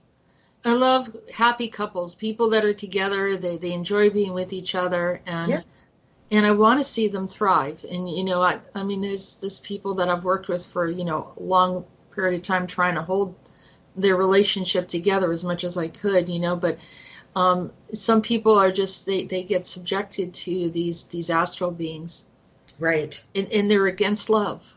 I said the strongest force in the world is love, and they don't want to see love. And of course, procreation of humanity, or couples that are now just regular straight couples are very targeted. And it doesn't need to be that way, whatever these energies are. I mean, they want to bring in alternate relationships and all this other stuff. That's one thing, but then to try to rip apart all of the heterosexual relationships, that doesn't seem right. So there is an energy there. Yeah. And so I hope that gets broken. So do I. By 2020, because love should outshine all of it. Yeah, and people, if they want to be, absolutely. Yeah, and it's not just romantic love. I think also love of friendships and families. A lot of people I know are attacked in their families, and so that they're not talking to their families. Right. Well, that's exactly my situation as well. I was raised in a cult. I spent the first 35 years of my life in a cult, and I lost all of my family. They're still there, and they don't talk to me because I'm a spiritual person. But, on the flip side of that, though, cults are very appealing to people because it is easy. It's black and white. I mean, the motto for us was think for you. Yeah, avoid independent thinking. Let us think for you. And you see what's happening in the world today, and it's like, well, this is easier. Let's just fall into a religion or a cult. And for me, it was a cult, and just do what they tell us to do. And life is simple that way. And you just proceed with blinders on. It's a real shame, but you can see Jehovah's Witnesses. Yeah. Because I've met a lot of people when I moved out west, and people from all over the world when I went to this Bible school. And there was a young guy that we were friends with. He was a Mennonite, and we were going to go out to eat, and he had to call his pastor to see, first of all, if he could spend time with us. Wow. And then second of all, to see if he could eat the food at that restaurant. Oh my gosh. It's the control. Yeah. And I said, why would you submit to that type of control that you can't, make your own choices? And then immediately, I was on the blacklist for even bringing that up. Yeah. I mean, of course, I was young. I was probably around 21 or so, and I didn't understand what was going on. I mean, I think when with the loss of my father when I was younger and 12 or so, my mother had a lot on her plate with the rest of my siblings, although most of them were older. I didn't get into any trouble, so I had a lot of choice. I could pretty much do anything I wanted. I mean, she knew I was, as long as I didn't get into drugs or alcohol or any bigger, issue or get in trouble with the law or hanging around with the wrong people. So technically, if I wanted to go out on the weekend, I went out on the weekend, and I did all sorts of different things, and I made my own choices, and I picked my own clothes, and I dated who I wanted to date. You know, it was that sort of thing. And I can't imagine, you know, I'm talking about like at a young age, well, how hard it is for some people to step out and be out of that control system. There's no choice. I had zero choice. I mean, I was, you know, put into an arranged marriage at 18, and that was not good. But then, you know, I met my husband, who actually got involved in the Jehovah's Witnesses to get me out, and he had no idea how he was going to do it. But anyways, it all worked out, and he did get me out, and then we've had our own spiritual journey ever since. Yeah. Yeah. Yeah. And so, you know, I think that they do try to target people that kind of are free thinking, not a part of the system. Right. And are curious and learning and open to the astral in a way, because you're doing your spiritual work. So then you get highly targeted. But we're diminishing some of that, I'd like to think. Yeah, we're getting there. Absolutely, we're getting there. I mean, you know, you and I too, even on certain phone calls. I mean, I remember one instance, I had 50 monarch children in my basement, and we were able to, you know. You said the basement was literally in another reality, and I said something to Peter, and he goes, yeah, that's happening. Yeah. And I was like, I know. Yeah. It was like, you know, it's almost like you know, the basement had eyes, nose, and teeth, you know. Oh, yeah. It's alive down there. I don't know, but I mean, we've done a lot of stuff like that, you know, during this past year, and it's really only been 10 months, so it'll be exciting to see where the next 10 months go. Yeah, I think it's back into something a little bit more normal, so you can enjoy life and not, you know, have to be in a trauma. And they try to take you out. They try to pull you out of the body. Multiple times. I mean, I think the worst scenario was probably when I was in Europe. That was pretty bad. Yeah. I was stuck in that airport for 4 days, and then when you looked into it, I think there was something going on with that airport as well. They kept on shifting. Everything was going in a really weird space, and it wasn't just you being there, but almost like they wanted you to go there for some reason, and then there was some strange anomalies going on over in Europe at that time. I mean, and it should have been easy just to come home, but it took me 4 days of literally hanging around the airport just to get me home.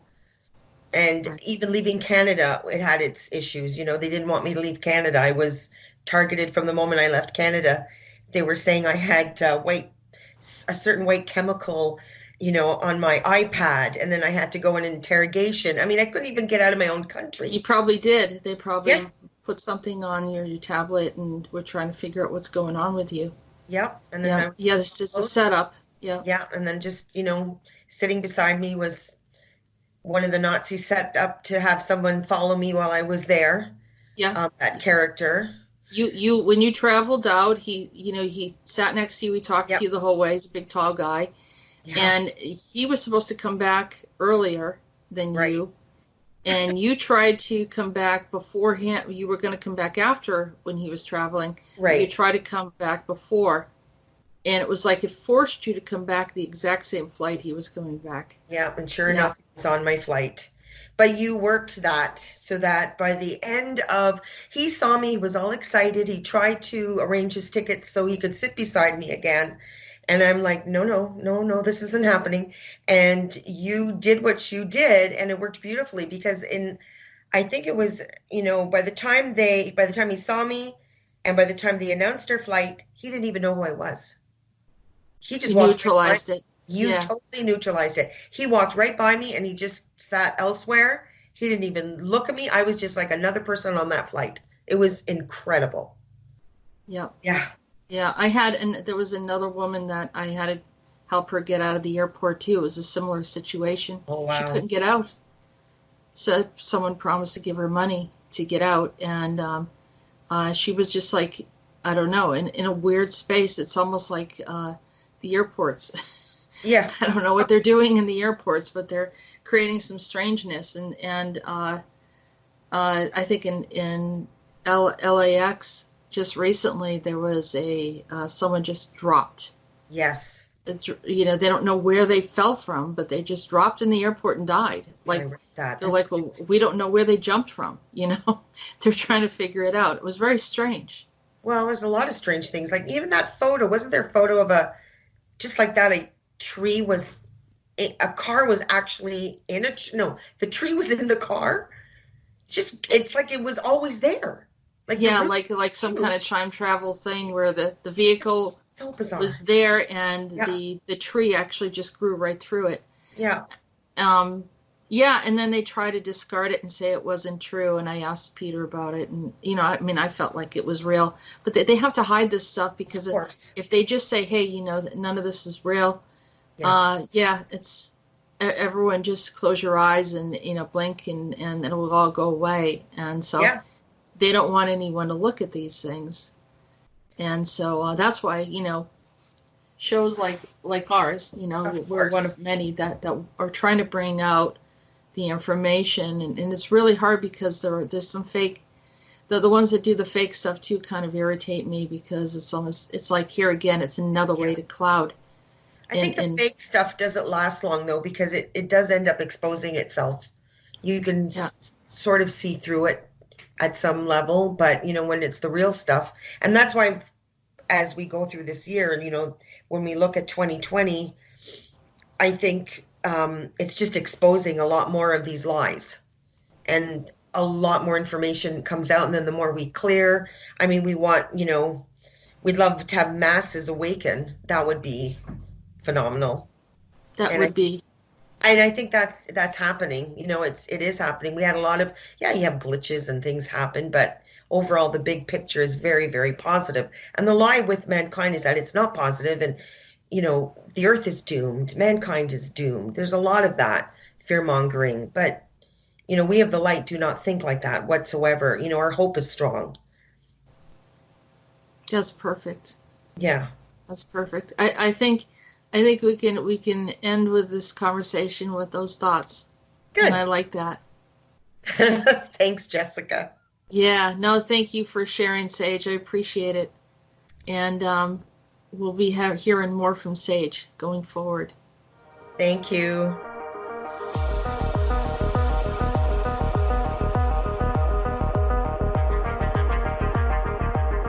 Hello, everyone. I'm here with Chris, and you're familiar with him from the Yellow Vest Reports. And Chris, I've known Chris for a while. There's been a lot of different things that have happened. We've had private sessions and so forth, but you mostly know about him and his point of view. But I thought it would be nice for you to hear a little bit about his life without any.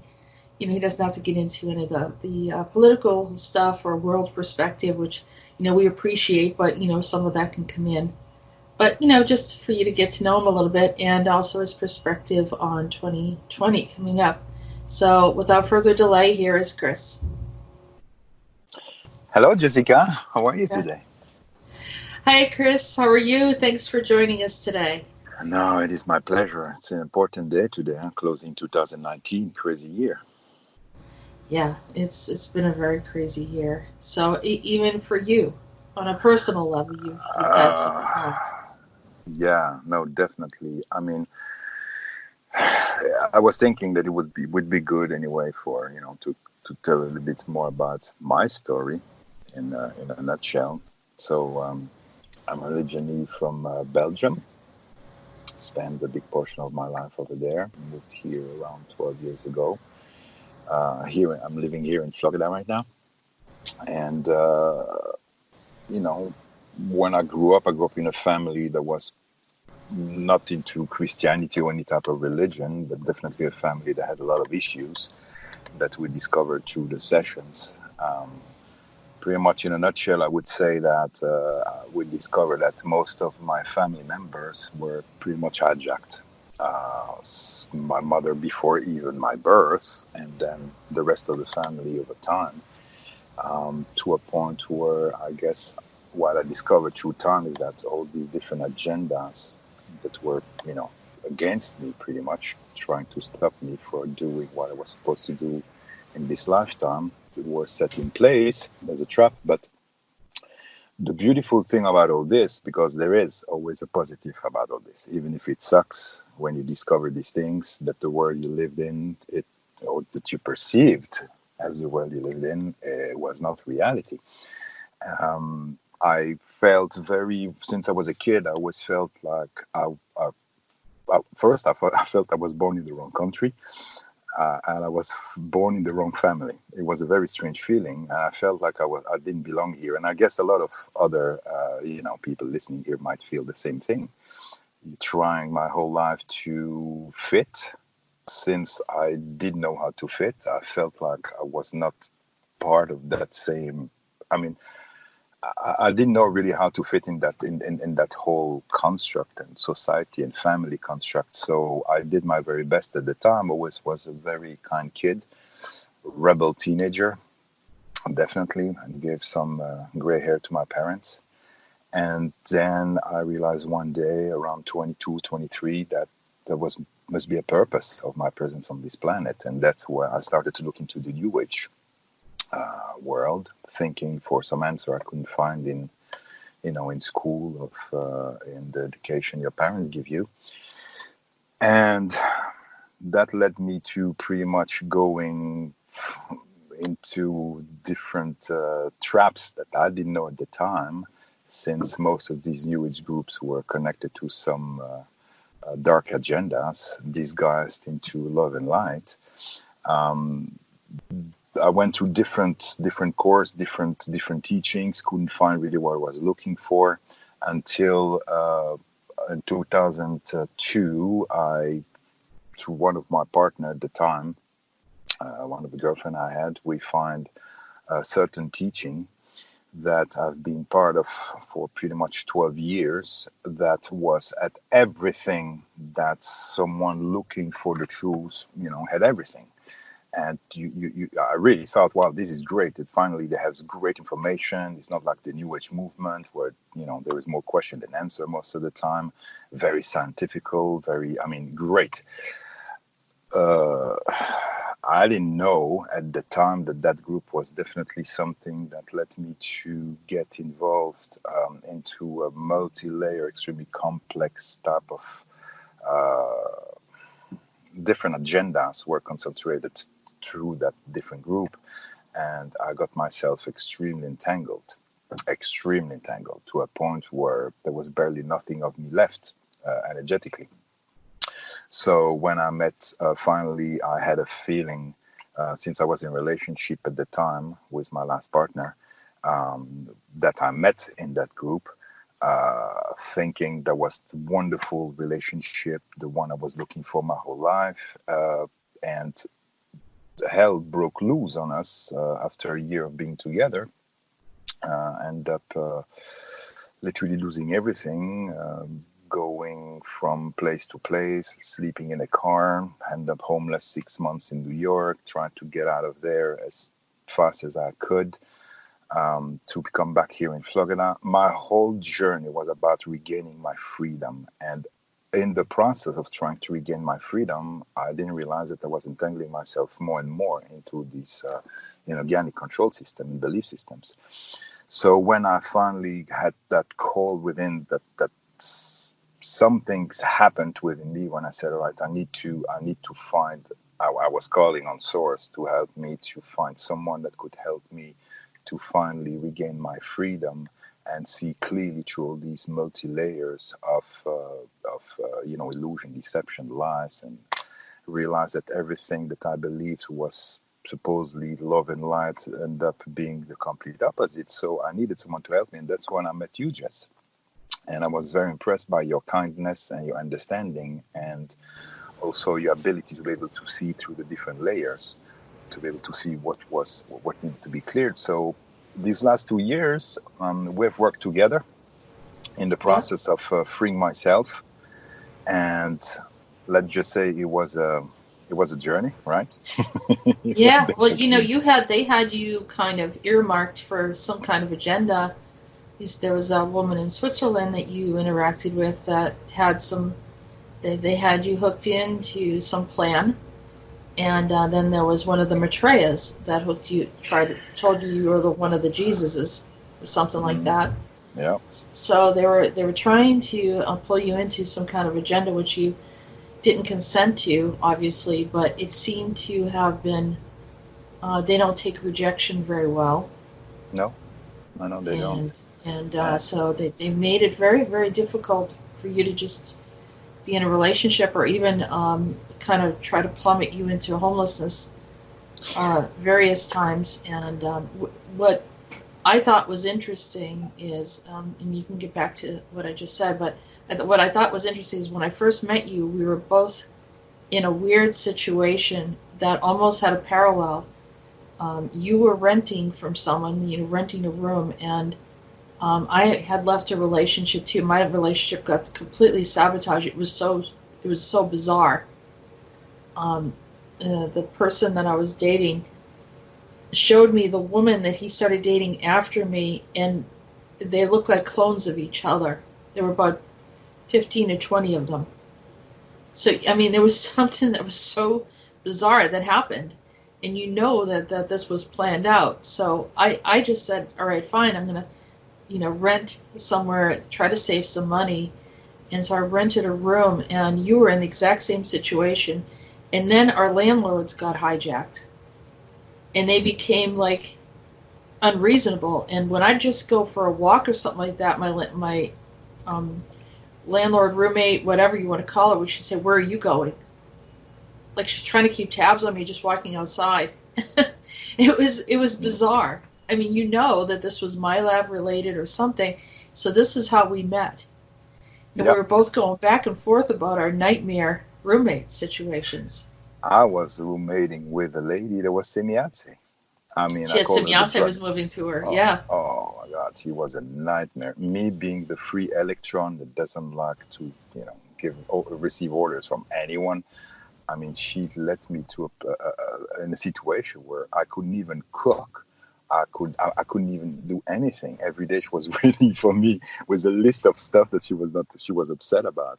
And when I finally decided it's done, I'm out, then she did everything she could to stop me from moving out. She wanted to keep control on me. But it's not just that one. After that, it's pretty much each place I went to, there was some other agenda behind it. So it has been a very epic journey.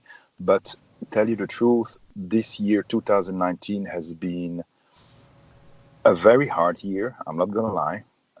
I had to deal with a lot of information that was not easy to deal with. I needed to make some very important choices in my life, make some decisions that were going 180 degrees of what I was feeling. And I'm talking here about a relationship, that girl that I met in that group. Spent 6 years with her, but 5 years literally of nightmares since she was heavily hijacked to a point where I spent my whole life, my whole 5 years. Yeah. Everything I had, money, energy, everything I had to try to save her, and not realizing that was part of their plan.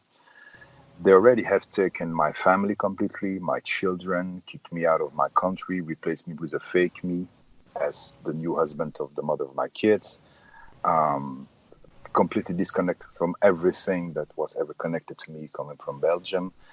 They did the same to every relationship pretty much. So you realize that it doesn't matter who, it might be sometimes overwhelming because you realize it doesn't matter where you go, what you do, what decision you make, you always end up in another scenario where they have another agenda to try to take more, and especially targeting love, using love to target you. But in some ways, Chris, we have had these many discussions because we're trying to break you free of these systems, and along your spiritual path, these whole systems, some kind of astral systems, try to hook in and have you play out some kind of role, and that would require that you would be fully devoted to that, and so they kind of break you away from relationships or anything else that would get in your way, and that you're devoted to this group. That is, whether it's a cult or whatever, but, it's an astral group. that wanted to use you for an agenda. And so this is why your situation was quite tricky. Mm-hmm. And it's not one group. I realized that there were, a huge amount of different groups having different agenda, trying to have a piece of me. Some had a piece of me already.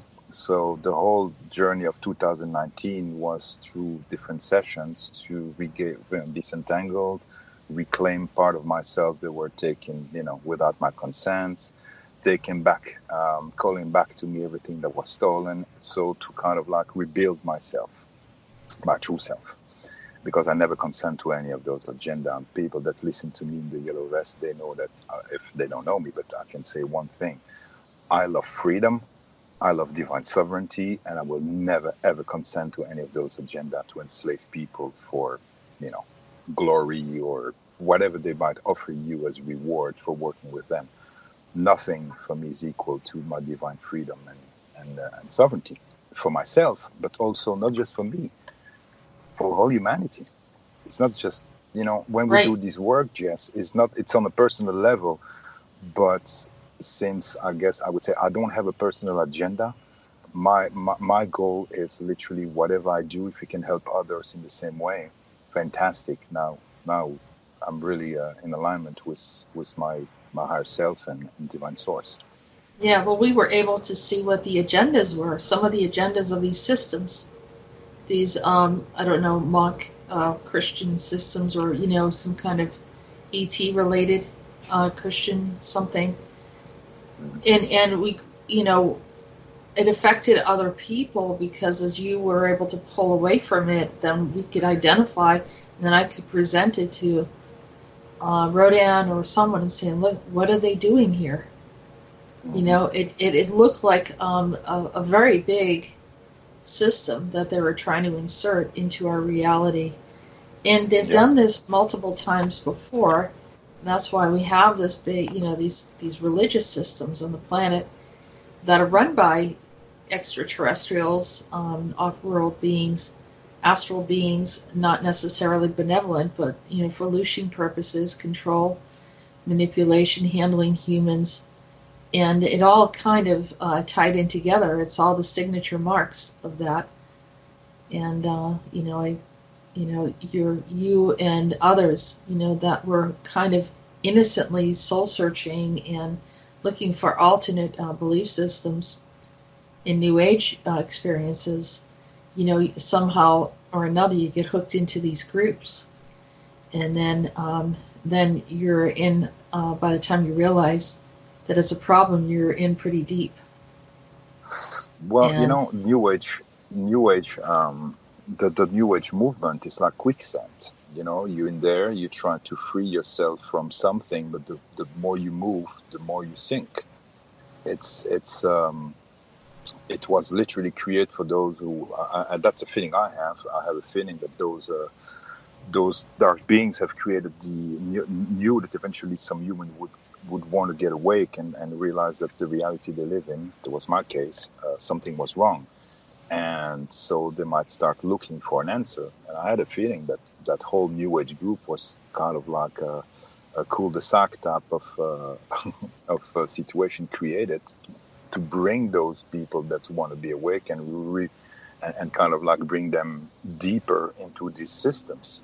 So it's like, this reality and your reality is like lasagna. I call it like a lasagna or like an onion. They have multi layers, and what you see is not what it is. So you have to go behind it and clear that, and then there's another illusion behind it. You have to clear that, and until you can finally see who is behind all those agendas.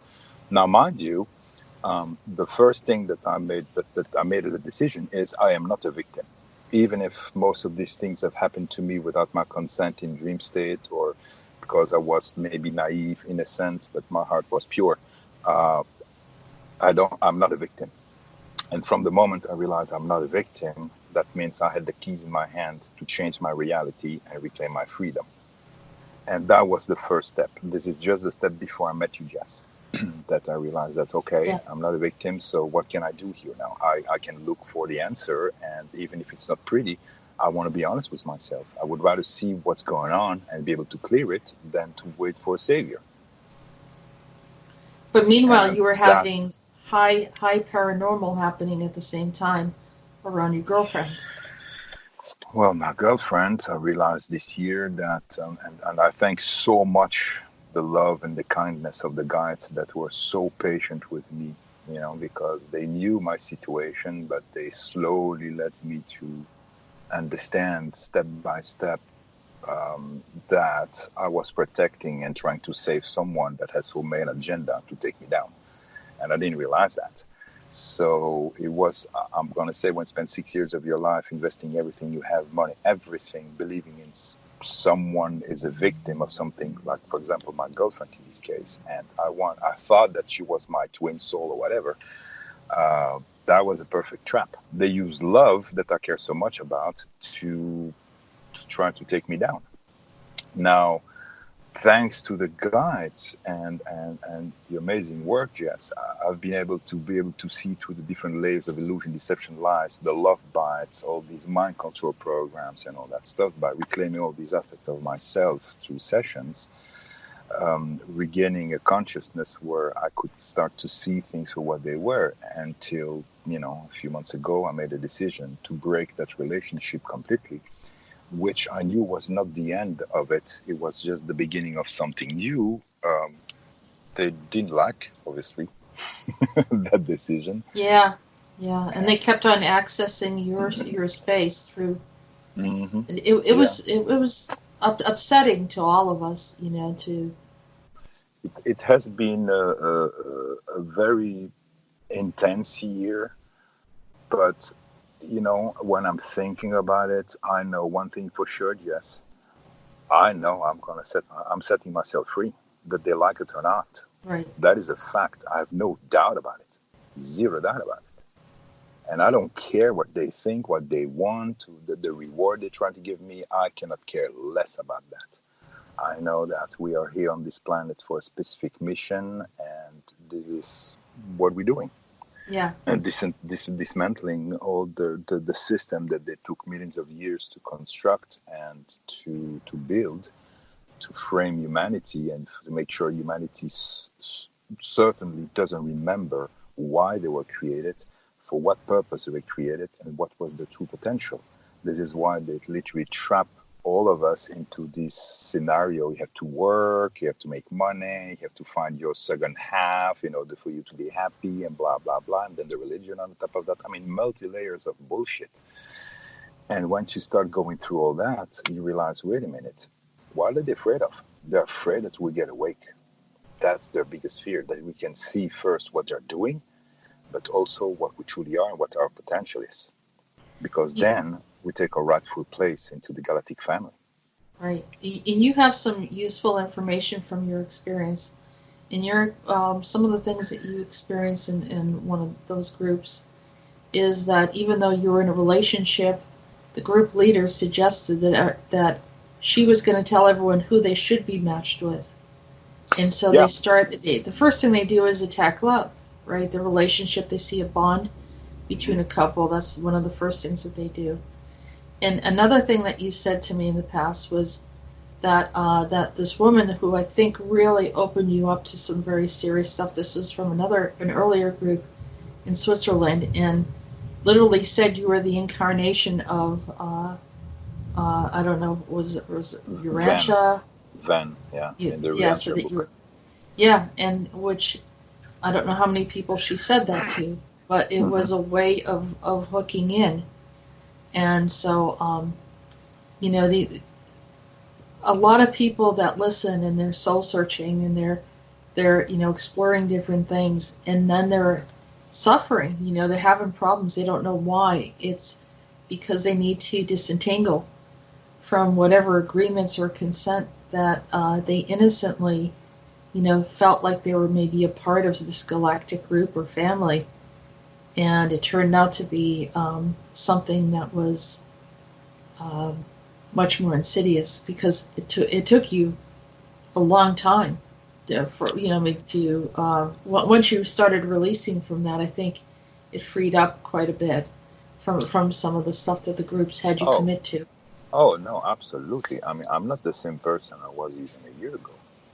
I mean, I feel way freer now that I've never felt before. Now, the only thing I was doing throughout all this time during this New Age group is I had only one question: who am I? Where do I come from? I was looking for my own family, right? Right. Galactic Right. or universal family. And it's only when I met you, Jess, that I finally directly got a clear information that I was part of a specific, I would say, uh, how can you call that? The group I'm part of.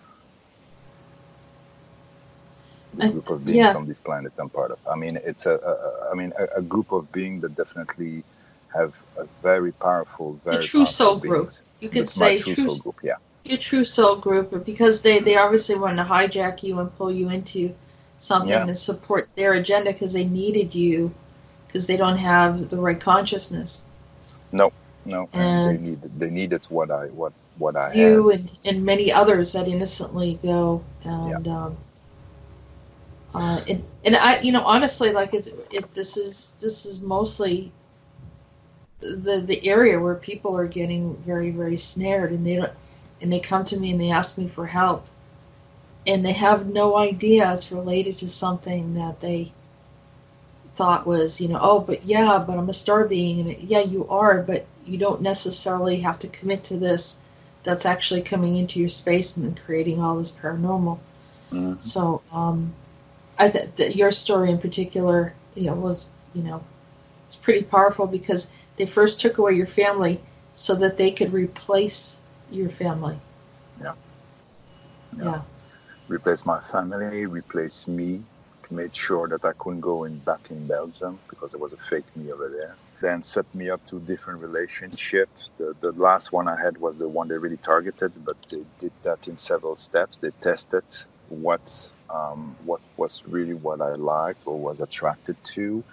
Worked for many years to the dream state, through love bites and inserting all kind of mind control program to make me literally lead me to that very person, the last one that I met, which was supposed to be the one that would take me out completely, since she was literally an empty vessel for all the different factions and groups that have all these different agenda. I mean, I've never seen one being able to be hijacked by so many different agendas. I mean, it was insane. I don't know. You Yeah. might have seen someone like something like that before, but I haven't.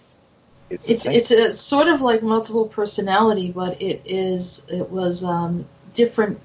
She was also connected to multiple groups, Yeah. and then also the family was connected to multiple things as well, using old world magic and stuff too, that opened up a lot of things within her family. And so the entanglements were really, it started to work. She was starting to open up, and at some point, I don't know if she resigned or what happened, but then Well, these other ones are coming through, and I knew it wasn't her, yeah. and I mean, she was faking all the time and playing the victim all the time. It wasn't her fault. that was So the it was someone program. else's fault. That's a Yeah, program. So those are most of the time red flag. When someone play victim all the time, you might have a feeling there is definitely the other agenda behind it. But at the end of the day, for me, I feel more free than I've never been. It was very important for me to know what was my soul group, because once you know your soul group, you know your history, you know why you're here, and you know suddenly what you don't want to be part of. And all these different groups that we can see through different channels, YouTube channels, so the different groups that are the loudest, right? Proning love and light, left and right. Well, we discovered that those are definitely those who are willing, have the highest potential, the highest potential for humanity. They're those which are really behind all these agendas to enslave humanity. But what a fantastic disguise behind the love and light, right? So we right. are going It's through these not so different layers. direct, Oh not so no, direct like there were. no. There is. I don't know if it's appropriate or inappropriate, but Peter said there were those that come in and they're really there, like female. He's an example of a female that comes in and is aggressive and kind of takes over or whatever. any. I mean, I guess I get a little off color at times, but he called it a vagenda, and so I said, I had a laugh, that's Peter, but I could see he goes, that's what they call it, that's what his inner circle calls it, and I started laughing about it, but I mean maybe that's inappropriate, and I know people will get offended, but I'm sorry, it is what it is, but anyhow, there's males that they'll step in and they'll try to take over and they dominate and they really don't know what it's an entity, and then they have everyone at odds with one another, or they take everyone away from the right path, and and then there's the alter way of doing it, of coming in where you're a victim, everyone's hurting you, and so that person's evil because they're hurting me, and that person's evil. So then it creates an isolation too, and so you just kind of have to sort out what's going on, and Yeah. so there's different tactics that have been used, and I have a feeling they played, and I had a feeling for you too, Jess. But I know for me they have played all these different tactics as a whole. There is one thing I remember when there was a certain time in 2014 when we lost everything here with that last girlfriend, and we were sleeping in a car, and she was hijacked, and it was a nightmare. The attacks on me were so severe that I thought I would die any day. It was really bad. I thought one day, I'm like, okay, even if there's 99% chance I cannot make it, there's 1% chance I can make it. I'm going to focus everything I can on that 1%. I don't consent to anything that's happening to me, and I will focus on that 1%, and through that 1%, I know I will reverse the whole process and one day set myself free and attract the right beings that can help me. It took me a few years, I was completely alone at the time, until, I finally met you, Jess, and that started the whole process of freeing myself. It's a long process now. It will not be the same for everyone. I would say my case is pretty serious, pretty severe, and I'm pretty sure for others it's lighter, and I really hope so. But that doesn't mean that I feel worse. I can tell you one thing for yourself, for the listener too. The more they go after me, the more they fuel my determination of freedom and reclaim my freedom and sovereignty. It doesn't matter what they do. At the end of the day, I don't consent to it. And it gives me, I wouldn't say a rage. It's not a rage. It's like a strong determination. They cannot flex me. They will not be able to break me. Yeah, they've used stronger. They have no idea. Roommates. They've used crazy roommates, and not just that one woman, but they had quite a few. You got a string of them. Mm-hmm. They've used workers that would lie to you, and then they would take work from you. There's a lot of different things that were happening along the way, and I went through a lot of this stuff too. And so they attack everything, yes. Everything, money, but love, but it's starting to go away, isn't it? And when you value now, you're in a place you have your own privacy. So do I, mm-hmm. and so do many other people. That have been, trying to get back on their feet. But I think that with I know that you'll be dating. You'll have healthy relationships in the future, and that's going to be good for you, and that they're not going to be able to interfere with your ability to make money and all that stuff, because that's the kind of thing they do, is they actually pull you from the astral slightly off, so it's almost like you're not identified energetically as being a part of the system at all. And so work, money, nothing quite seems to work out. Mm-hmm. And so people wonder why in the world did he do that many sessions. there was so much, there was just a lot, and you really wanted to see the change, and as you were doing the work, different things would get better and better and better. It's been gradual. And then, well, that's what I said in one of the previous reports, the Elvis report. I made a decision that freedom, my divine freedom and divine sovereignty was the most precious things there is. So, I mean, I'm not rich, far away from there. That every time I was making some money, they were doing something to my car, to this, to that, to always keep me in that level of barely making it. But still, I decided that I would save every dime I have to invest into freeing myself. And this is why I'm not obsessed with session like some other people, might be with New Age stuff. It's not that. It's just I made a choice. And I know in this lifetime, it's a lifetime where I free myself. Not just myself, but many others. Service to others. And service to others only. Right. And so moving forward, 2020, what would you like to see? Well, for myself personally, continue, of course, doing the work of freeing myself and getting to a point where I can reclaim more and more of my freedom, divine sovereignty, bringing all these pieces, rebuild myself to a point where I can be in alignment completely with my higher self and divine source. Of course, would love, what would be great is to finally manifest my true divine abundance, prosperity in every aspect of my life, manifest my highest potential on a spiritual level in every aspect of my life. But extremely important for me too is to be able to shift these different paradigms that are going on here on this planet and be able to help humanity to free itself also and realize how powerful, amazing, beautiful, incredible humans are, and to finally free themselves from those slavery systems, organic control system and belief system, and realize that they never needed any of those. They never needed to give their power away to anyone or anything. That they have so much within them, so much. Humanity has a divine purpose in this galaxy. These are not my words. These are Rodin words in one of the transmission, and I truly believe in that. And what about the sovereignty for France?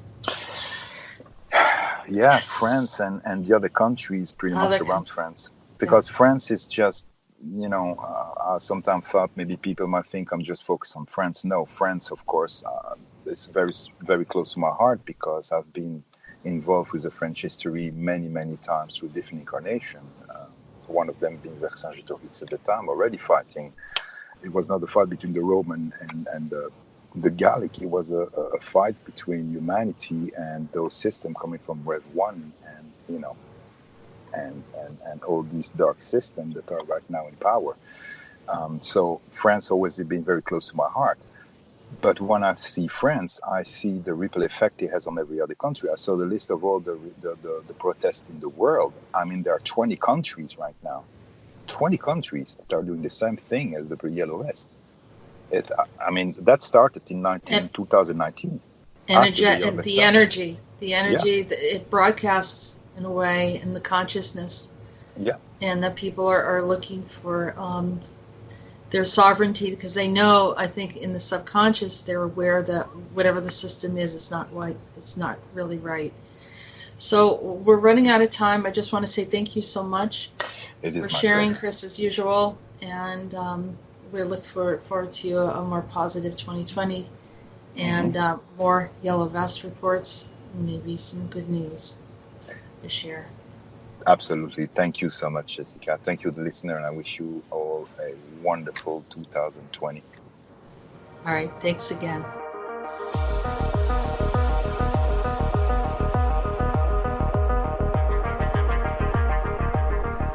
Okay, so we are here with talking to Jenifer, and Jenifer is kind enough to share some of her private regressions in order to reveal and share some of the information that came out of it that would clearly impact many. And of course, they came out absolutely amazing.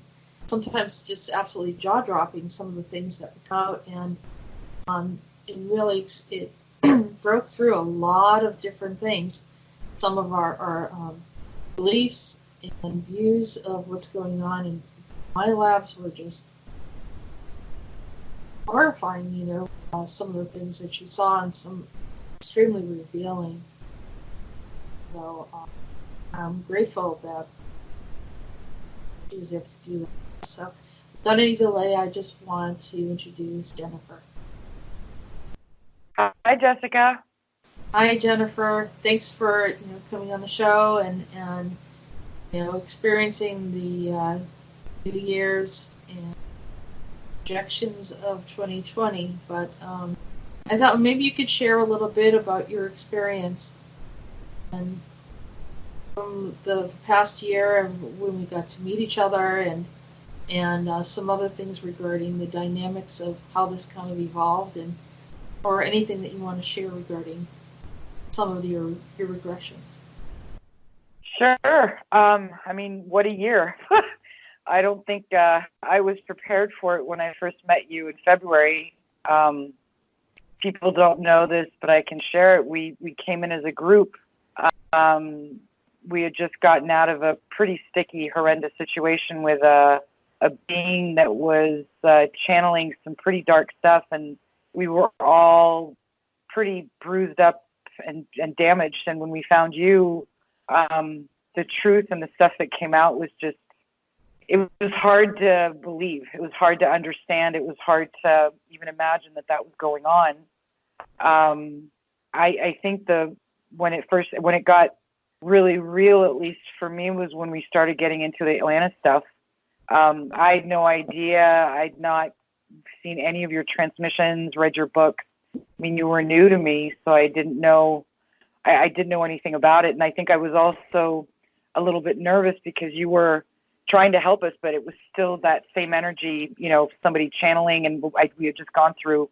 We were kind of all licking our wounds and not very trustworthy. But when the Atlantis thing came out, that was crazy. So, yeah, the Atlantis, I think that regression where I saw myself as one of the kings, and I saw you and then saw my mother, and then, we were putting together the Katrite and Poseidon thing, kind of blew me away. I mean, I know it blew you away too, and that was just the beginning of some pretty intense things happening, Yeah, I think I came out to visit you, California, and we did a regression, and so I remember the audio was a little bit off, but because of that. But when you started talking about Atlantis, and then you started to describe me, it blew me away because we'd never had this discussion. You had no idea that I had written down or documented some of the stuff from the Andronicus transmissions, which is early on in my communication with Andronicus, that we were having this discussion about what happened with Katriton or Poseidon coming in and taking over Neptune, and then me also being there as getting married to whoever took over, which is Poseidon. He married me, and then you said the exact same thing, which you wouldn't have known. There's no way you wouldn't have known unless for the fact that you were there. And so I was just stunned. I was like, wow, this is amazing. And so, being able to retrieve your soul memory in that, we were able to have multiple discussions on it. But the trauma that happened with you was pretty striking. And when I was talking to JP at the time, when we were doing this transmission, we never really thought about, well, what happened to the king? Why did he get displaced? And then here's this Titan, Triton, who is Poseidon, taking over, just took over the whole kingdom. And from your perspective, you gave us more of a detail of what happened, which was pretty shocking. And then also I shared with you that I wrote about Atlantis rising with the sun being one of my chapters in my book, The Seer. And I go into more detail there too. But so we touched on a lot of this information. This kind of launched a lot of the regressions afterwards. Yeah, and I mean I think the part with me, this is when I started to let go more in the regressions, was when I saw the mind come in and try to control stuff. Because when I saw you and I saw the red hair and you asked the question, what is this being's name? I heard Ariel, but my mind went, no, that can't be. That's the Little Mermaid. That's the Disney thing. And then you later told me that there's a whole Disney program that Peter had shared with you and everything. And I went, oh my God, so actually this stuff is actually happening. It's not made up and then Disney just creates a movie.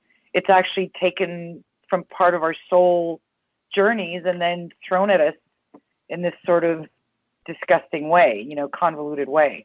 Yeah, well, we discovered that we were in the same MyLabs. And Yeah. Monarch My Lab, that was up in Canada. And then just recently, Peter and I were talking about something. He says, "You are part." He goes, "I hate to tell you this, but you were part of the Disney program." I said, "Yeah, I'm not surprised." And it's, you know, could they have taken our soul memory and used it for some of the stories that they did? Very likely, yes. Because I couldn't tell you how many different shows in Hollywood, or especially sci-fi shows, that I get fully annoyed that they have my story. I'm talking about my story, and they're creating a show, and there's sometimes even some of the same names. And yeah, still they're doing this stuff. Well, it's interesting because it feels like, you say everything is here and now. It's like they go into our souls and they look at different stories that have happened or the potential, and then they take them and control them whichever way they want to have their outcome.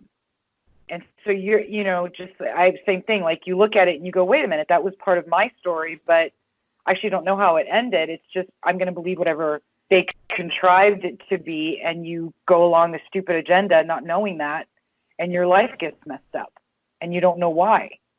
Right. There was a lot of that. It became too real sometimes, and there was paranormal, and there was some serious issues that we had to get through, and when you would start to reveal something, I mean, it got very heated, because in order to get out of this stuff, sometimes it's like you have to, just by pulling out, they want to pull you back in because they don't want anyone to know the truth of what's happening. And so it becomes a struggle, doesn't it? It's been hard, like a few occasions, especially when you were revealing some of the MyLabs.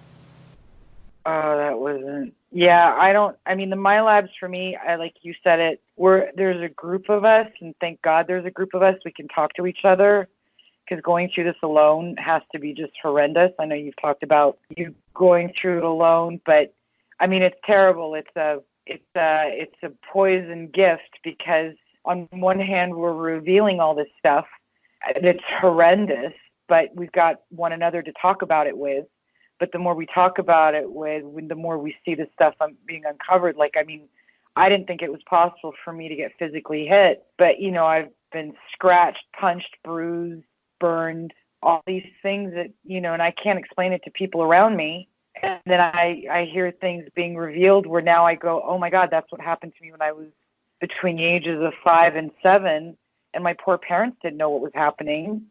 And then, we go down and find out that I had a doctor that pretty much was Mengele. And I had all these shots and things done to me when I was younger. And, I had no idea why. I was the only kid that was sick. But parents are trying to help you, but they don't know what's going on. But you've helped me release that, and you've helped me release the memories. It still happens, unfortunately, where I still get burned and I still have these things. But I think uncovering them, being able to find them out, and you being able to pull us out is what shuts them down, and that's the whole point. Yeah, we're finally identifying it, and whatever. It's almost like it creates this weird loop, or like an open space, and it seems to perpetuate. And when you close that portal, then that part of it discontinues. I mean, we had some really, really aggressive energies that were coming through when we did sessions with you, and I really felt like I was on the front lines a few times. And with you and with Hakita, and Sage. It was Sage. Yeah. Well, as I told you this, I was talking to Sage one day, and I said, we were raised in the MyLabs. This overlay has been with our parents. In other words, when you really get that you were raised in a MyLab, a lot of the way that you behave and things that have happened in your life make more sense. And then you need to be able to discern from the being in front of you that's your family, that's being affected, that's being influenced, versus the person that is actually the human being, which isn't easy all the time. So you deal with this like schizophrenic relationships where you want really badly to know who the human is, and it's not their fault that they're being affected, but at one point you got to go, okay, well, this person's making a choice. If they're going to make the choice towards the dark, I don't want anything to do with them anymore. And if it is your family, that's a hard thing to do. Right. And this, all of this is just, the Mind Labs are created for, their whole method is around fracturing people, injuring people, hurting relationships, or kind of manipulating or hijacking those that are closest to you. So it's like you have to keep guard of those people that are around you and constantly try to keep them clear and keep them unaffected by whatever it is that they're trying to manipulate. But it's been a very, very big challenge, and you have very loving, kind parents. As a matter of fact, your father is from the Czech Republic, similar to Peter, and we. I remember one day you were listening to, because we met first. You didn't meet through my channel.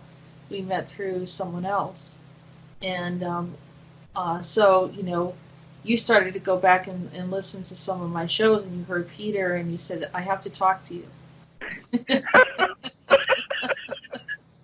Yeah, because I grew up with that. I grew up with, no, you're wrong. And so I know that. I know the Czech way, and I guess my dad's English is a little bit better than Peter's, but nothing against Peter, but Peter's, the way my dad expresses himself is a lot of the same thing. It's, no, you don't do that. It's, you're wrong. And you just grow up with that. So when I would listen to Peter, I kind of had to giggle because it was like, oh, Jessica gets to have this in her life now when something's being explained. And I'm sitting there going, well, what's he saying? And he said, I'd say something, and he'd say, you're wrong. And it wasn't about what I was saying was wrong sometimes. I mean, sometimes it was, but a lot of the times it was the way I said it. The way I explained it is what bothered him, not so much that the information was wrong. And so it'd be baffling. I'd be like, what's going on here? Yeah. Why is he saying that? Like, you don't get it. You don't get it. And you're going, but I just did. But you're right. It's the tone. My dad's very much like that. If you have a certain tone, he'll pick up on that rather than the information, and it completely skews you. You go, wait a minute, I have to sit and think about this. And then you realize it's a weird combination. It's this very authoritative Eastern European way of speaking, but it's coming from a sensitive place of you're not responding in the correct tone, and it completely throws you. But once you get used to it, and you're good at that, Jessica, you get it. Like with him, you're very patient, and you know how to kind of coax him out of his little tantrums that he has once in a while that he doesn't do on purpose. It's just you said, well, we talked about the explanation of how that the people from Eastern Europe have been through so many different things, and and how that they were controlled by so many different nations. I mean, you described it better, and then also the language that your dad said that they learned to speak for so that they can have their own little space. But maybe you can explain it better than I can. It's not a language, it's a dialect they invented called Punashem.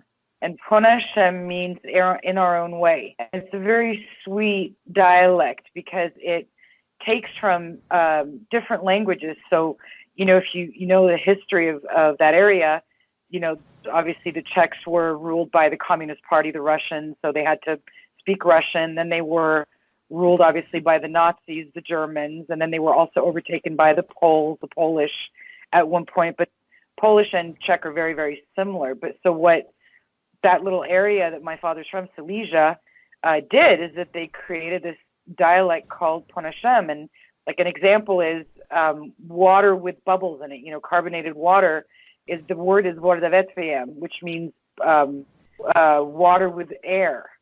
And another one, which is great, I love this word, it's called splahuje. And splahuje is when you're talking to someone and you don't like what they're saying, and it literally describes the sound of what a toilet does, the flushing of a toilet. So you say that to a person, like, so let's say I'm talking to you and I don't like how you're responding to me, and I just go splahuje. And that literally is a word that means the toilet flushes, stop talking. So it's, it's crazy. But that's how that dialect, there's only maybe 100,000 people that speak it now, but it was my father says it was like a refugee language, because they had to be able to speak to one another and not have anybody around them understand them. So, that was their only way. It was kind of like Pig Latin, you have to understand one another. And that town, Cheskichisha, Musti, where my dad comes from, they still all speak Kon Hashem to one another. Yeah, it's an amazing story. Yeah. So yeah, we've learned a lot in interacting, and another thing about the channel, what I really like is that it's become very global. Yeah. We have people from all over that are connecting, and they're sharing their perspective.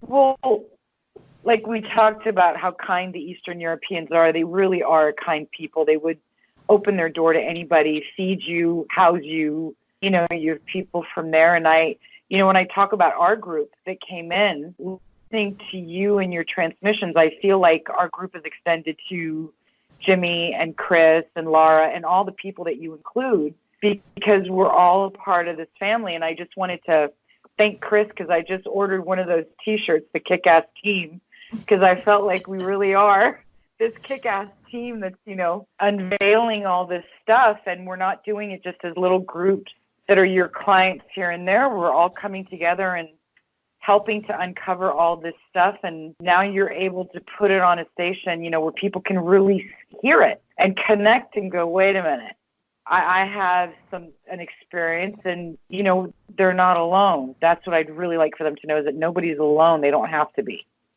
Right. It's a great place for people that, a lot of people are at home. A lot of people have, issues, health issues or whatever. I think Jimi do a little prayer and health for everybody. Yeah. People, there are people of different age groups that are listening. Those that are, kind of younger, that want to be informed and want to know what's going on in an alternate, like the other news, galactic news or whatever, but, a disclosure. And so then there's those that are homebound too. There's different, ranges of people, or retired people that have the time. They listen to radio quite a bit, and so he shared a little prayer for everyone. That's really sweet. And that, it's fun. No, it's not funny, but, in my regression, some people from your channel have shown up. We all are connected. Like, I feel a kinship to Jimi, because Jimi, if you're listening to this, my entire family are Agarthans. I'm the starseed, so I know what Agarthans are about. I like them very much, and I think we all kind of have these connections where we understand, because we woke up at the same time, and so we're connecting this stuff, which is really cool. Yeah, and and also you're multilingual as well. So you grew up in Switzerland. You obviously speak Czech, and you speak French. And today you said something about speaking German. So we have some. Listening. Well, wait. I don't really speak German. That's when I'm sort of possessed and something weird is happening. I can understand very well Swiss German, and I can write it a little bit, but I'm not fluent in any way. I understand a little bit of Czech, but I don't speak it. My dad never really spoke it to us, but I speak fluent English and French. But that thing I sent you today about the German, that's a whole other thing you and I need to get into, because that's something very strange that just popped up. I don't really know what happened there, but we have people from Asia. We have people, from all different parts of the world that have been listening, and of course Americans, and the Americans know immediately that I'm a Bostonian, or maybe they don't. You don't really have the accent, though. You don't have the. Every now and then I know it comes up. Yeah, it's not really heavy. I'm not Richie from Boston. Boston, yeah, you're not one of the Wahlbergs. Thank goodness. No, but I did talk that way when I was younger. I did, and I Really? lived in the city, or pretty much, 10 minutes from Harvard Square, which is, the whole, you know, That's funny. yeah. So Yeah. I was pretty entrenched in it. It's But I a traveled. funny accent. When you hear it and originated, you hear it really in the Kennedys. It really is a combination of English and the Irish accent, which is crazy. Like, you break it down and you really can see how they kind of combined. And because you have the real Bostonians, when they speak, you can hear the Irish twang in it, which is just weird. Well, there's the different parts of Boston. Is the Italian side of Boston sounds like something from like The Godfather. Oh God. And then, oh my God. And then like the North End, they say East Boston, it's east of Boston, So Riviera. So they have all their that Italian sections, and then you have Southie, which is the Irish section, or Charlestown. Yeah. So that's another very, very Irish area. So that's where you have both groups. It's very prominent. Yeah. It's still always been a college town, so there's a lot going on. But anyhow, it's beautiful though. New England is beautiful. Yep. I understand why you love it. New England is I don't know. It's a bit of England. All the names of everything is British, but it's still amalgamation of so many different cultures. So I think I was exposed to that at a very young age. I think my whole street was, some people that were Syrian, people that were Jewish, people that were Italian, Greek, Armenian. I'm trying to think of. It's just everything. It was a little bit of everything. Irish, French, yeah. Yep. So this is the world. The world was on my street. The world is in our cities, and it's in our neighborhoods, and so for me. And then you include the other dimensions you decided to go and play in. You would quite the place to grow up. Well, yeah. When I saw the spaceship of my neighborhood, I'm like, "You here for me?" Someone else. I always joke that they weren't trying to abduct me; they were trying to get rid of me. They were dropping me off, saying, "I've had enough of you." Well, at this point, they probably really want you off because you've helped so many of us. That you're not. It's just nice to know that you're, protected and you're not. You can't be compromised, and you know what I mean, because we have to deal with so many people. I mean, I know that I've questioned you in the past because I was so scared, because it was like, because when you get to live in this kind of weirdness all the time, that you become, you're paranoid. You're paranoid with everything, but you've been always there, always steady, always like, okay, what's going grounded. on? And thank God, grounded. There's a lot of people that are teaching and helping others. And it's not that they're not capable of it, they're just not ready for it. And if you don't have your feet on solid ground, and even though you're a seer, you can read people or whatever, you cannot be in a roller coaster and thinking that you're going to be helping people. You have to get that under control. And I'm not saying that everything's going to be perfect. I mean, I still, they don't like that I'm helping people. I get, I've had some serious issues, attacks, because of that, but I'm not, I pull it together, and the paranoia part doesn't bother me, because regardless of anything that happens, we're still here. And the biggest thing that they can do, and I'm trying to remember who mentioned it in one of these interviews, is that they can convince, I think it was Neo, he says the biggest thing that they can do is convince you to hurt yourself, to commit suicide, which is on a few occasions. People have said that in passing, that the energies have driven them crazy, or just really made them feel like they didn't want to be here. It's very, you think it's your own self-talk, but it's not. It's them projecting these really horrible things, and then they just wanted to resign, or the way that they cut off relationships and create traumas in that way. and or how they see that they've been mistreated by people. And so that's the way that they do it, and it's almost like this whole thing of galactically,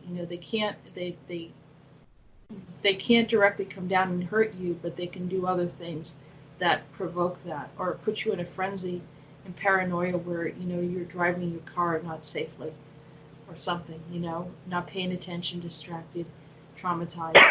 So that's why I have to be grounded, and anyone that does this work, if you have someone that you're going to, or as a teacher or something like that, and they're up and down and they're all over the place, they're not going to be able to fully help you. You have to be grounded, right. And you have to be grounded. And so that's why, I didn't do this right away. I evolved into helping people in these very serious issues with high paranormal and hijacking, MyLabbing and all that other stuff. And I expect that other people will be responsible enough to not try to help others unless they're in a position where they have their lives together. It's all well,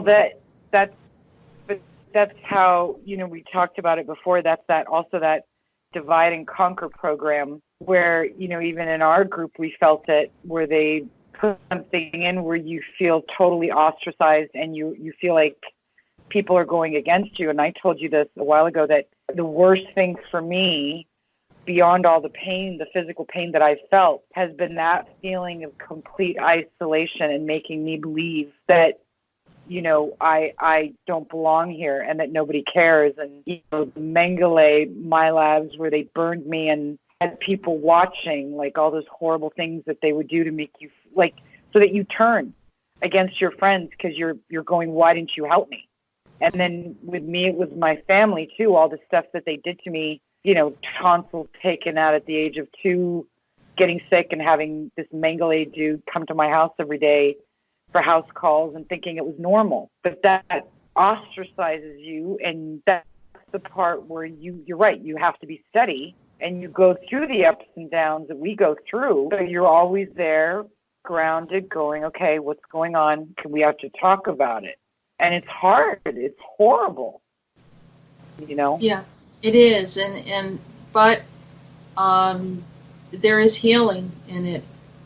And if it's not addressed properly, then it perpetuates. And people that ignore this stuff, it's not going to go away that way. You have to. This is why we adopted the revocations and the point of taking charge of your life, taking back your personal power, no longer being in a place of being a victim, and having a resolve that your soul is no longer available for anyone to play with. And so all of us in a collective way sharing this information, helping the population be more aware of it, those that are open to this, and those that are specifically having problems, they don't know exactly what their problems are, that or some people going deeper into this stuff, not even realizing it, trying to do their spiritual path and journey, finding out that they're getting hooked into these groups or cults or whatever that are literally pulling them out of the body and getting them extremely vulnerable in a lot of different ways. So just trying to keep people aware, let people share their experiences so that as a whole we can help one another in a larger scale. Yeah. And that's what you're doing. So from the bottom of my heart, thank you. You changed. I don't want to go through the same year. I'd like for 2019 to kick the bucket because I don't want to go through it again. I need to have a little bit more peace, and I can finally see that on the horizon. But if it hadn't been for you, I don't know where any of us would be right now. So thank you. Thank you for doing what you do. You're welcome. I'm glad I could be here, and I'm thankful for all the other people. You know, how I learn as we go, and the things that you guys are experiencing with it. I know that it's hard to trust people after some of the things that you've been through. That I appreciate that you trusted and that it's gotten better, and it will continue to get better. And what's your wish for 2020? Well, I when you asked me to do this interview, I had this French saying that came into mind, and it was funny because you'll understand why it's funny. The saying is, on n'est jamais mieux servi que par soi-même.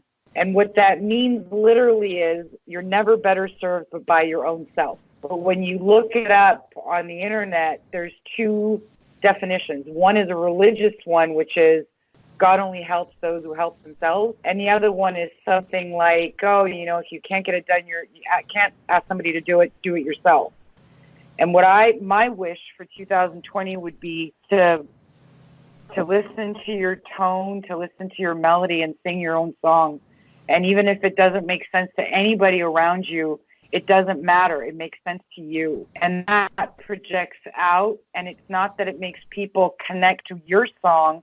It makes them sing their own. And that's the one thing we have to learn is to stop this whole worshiping of other people and be comfortable enough in our own skin to just go forward. And as crazy as we may look, that's our happy place. And I'm just hoping that everybody does that more and disconnects from the crazy, and just, if somebody wants to listen to your tune, let them, but don't encourage them to copy it. Just come up with your own. I know that was kind of a weird way around it, but that's what my wish would be. What's really fascinating, I know that you didn't hear this because I just did talk to Neo, and he said that when you're doing the revocations, play music and even sing them out because it brings you at a higher vibration.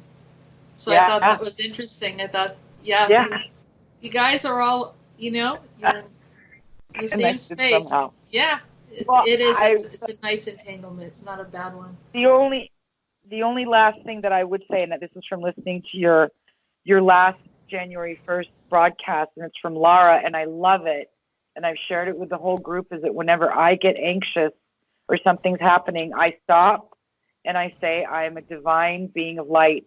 I'm sovereign and I'm free. And that lifts so much. There's no complication. I am not looking for who did what. It just makes me feel like I deserve to be here. This planet was created by source energy. Source energy created humans to live here. And I'm done buying into all the crap around me where people are telling me to do one thing or another when it's not their birthright to convince me to do anything. So I just wanted to finish on that, and thanks, Laura, for bringing that up because that was beautiful. That's great. Thank you. And I'm sure she'll appreciate that. That was kind. So, well, thank you very much. Jenifer, you're amazing, and I appreciate you, and you've got a big, loving heart. I know that you're always there to help everyone. So, likewise to you, Jessica. Thank you to you and your huge heart. Happy New Year to you. Happy New Year to you as well. Joyeuse année. Yep. I don't know how to say that. It's well, say it. Feliz Navidad or something. Feliz Navidad. Okay, Feliz Navidad. Thank you, Jenifer, and have a great night. You too.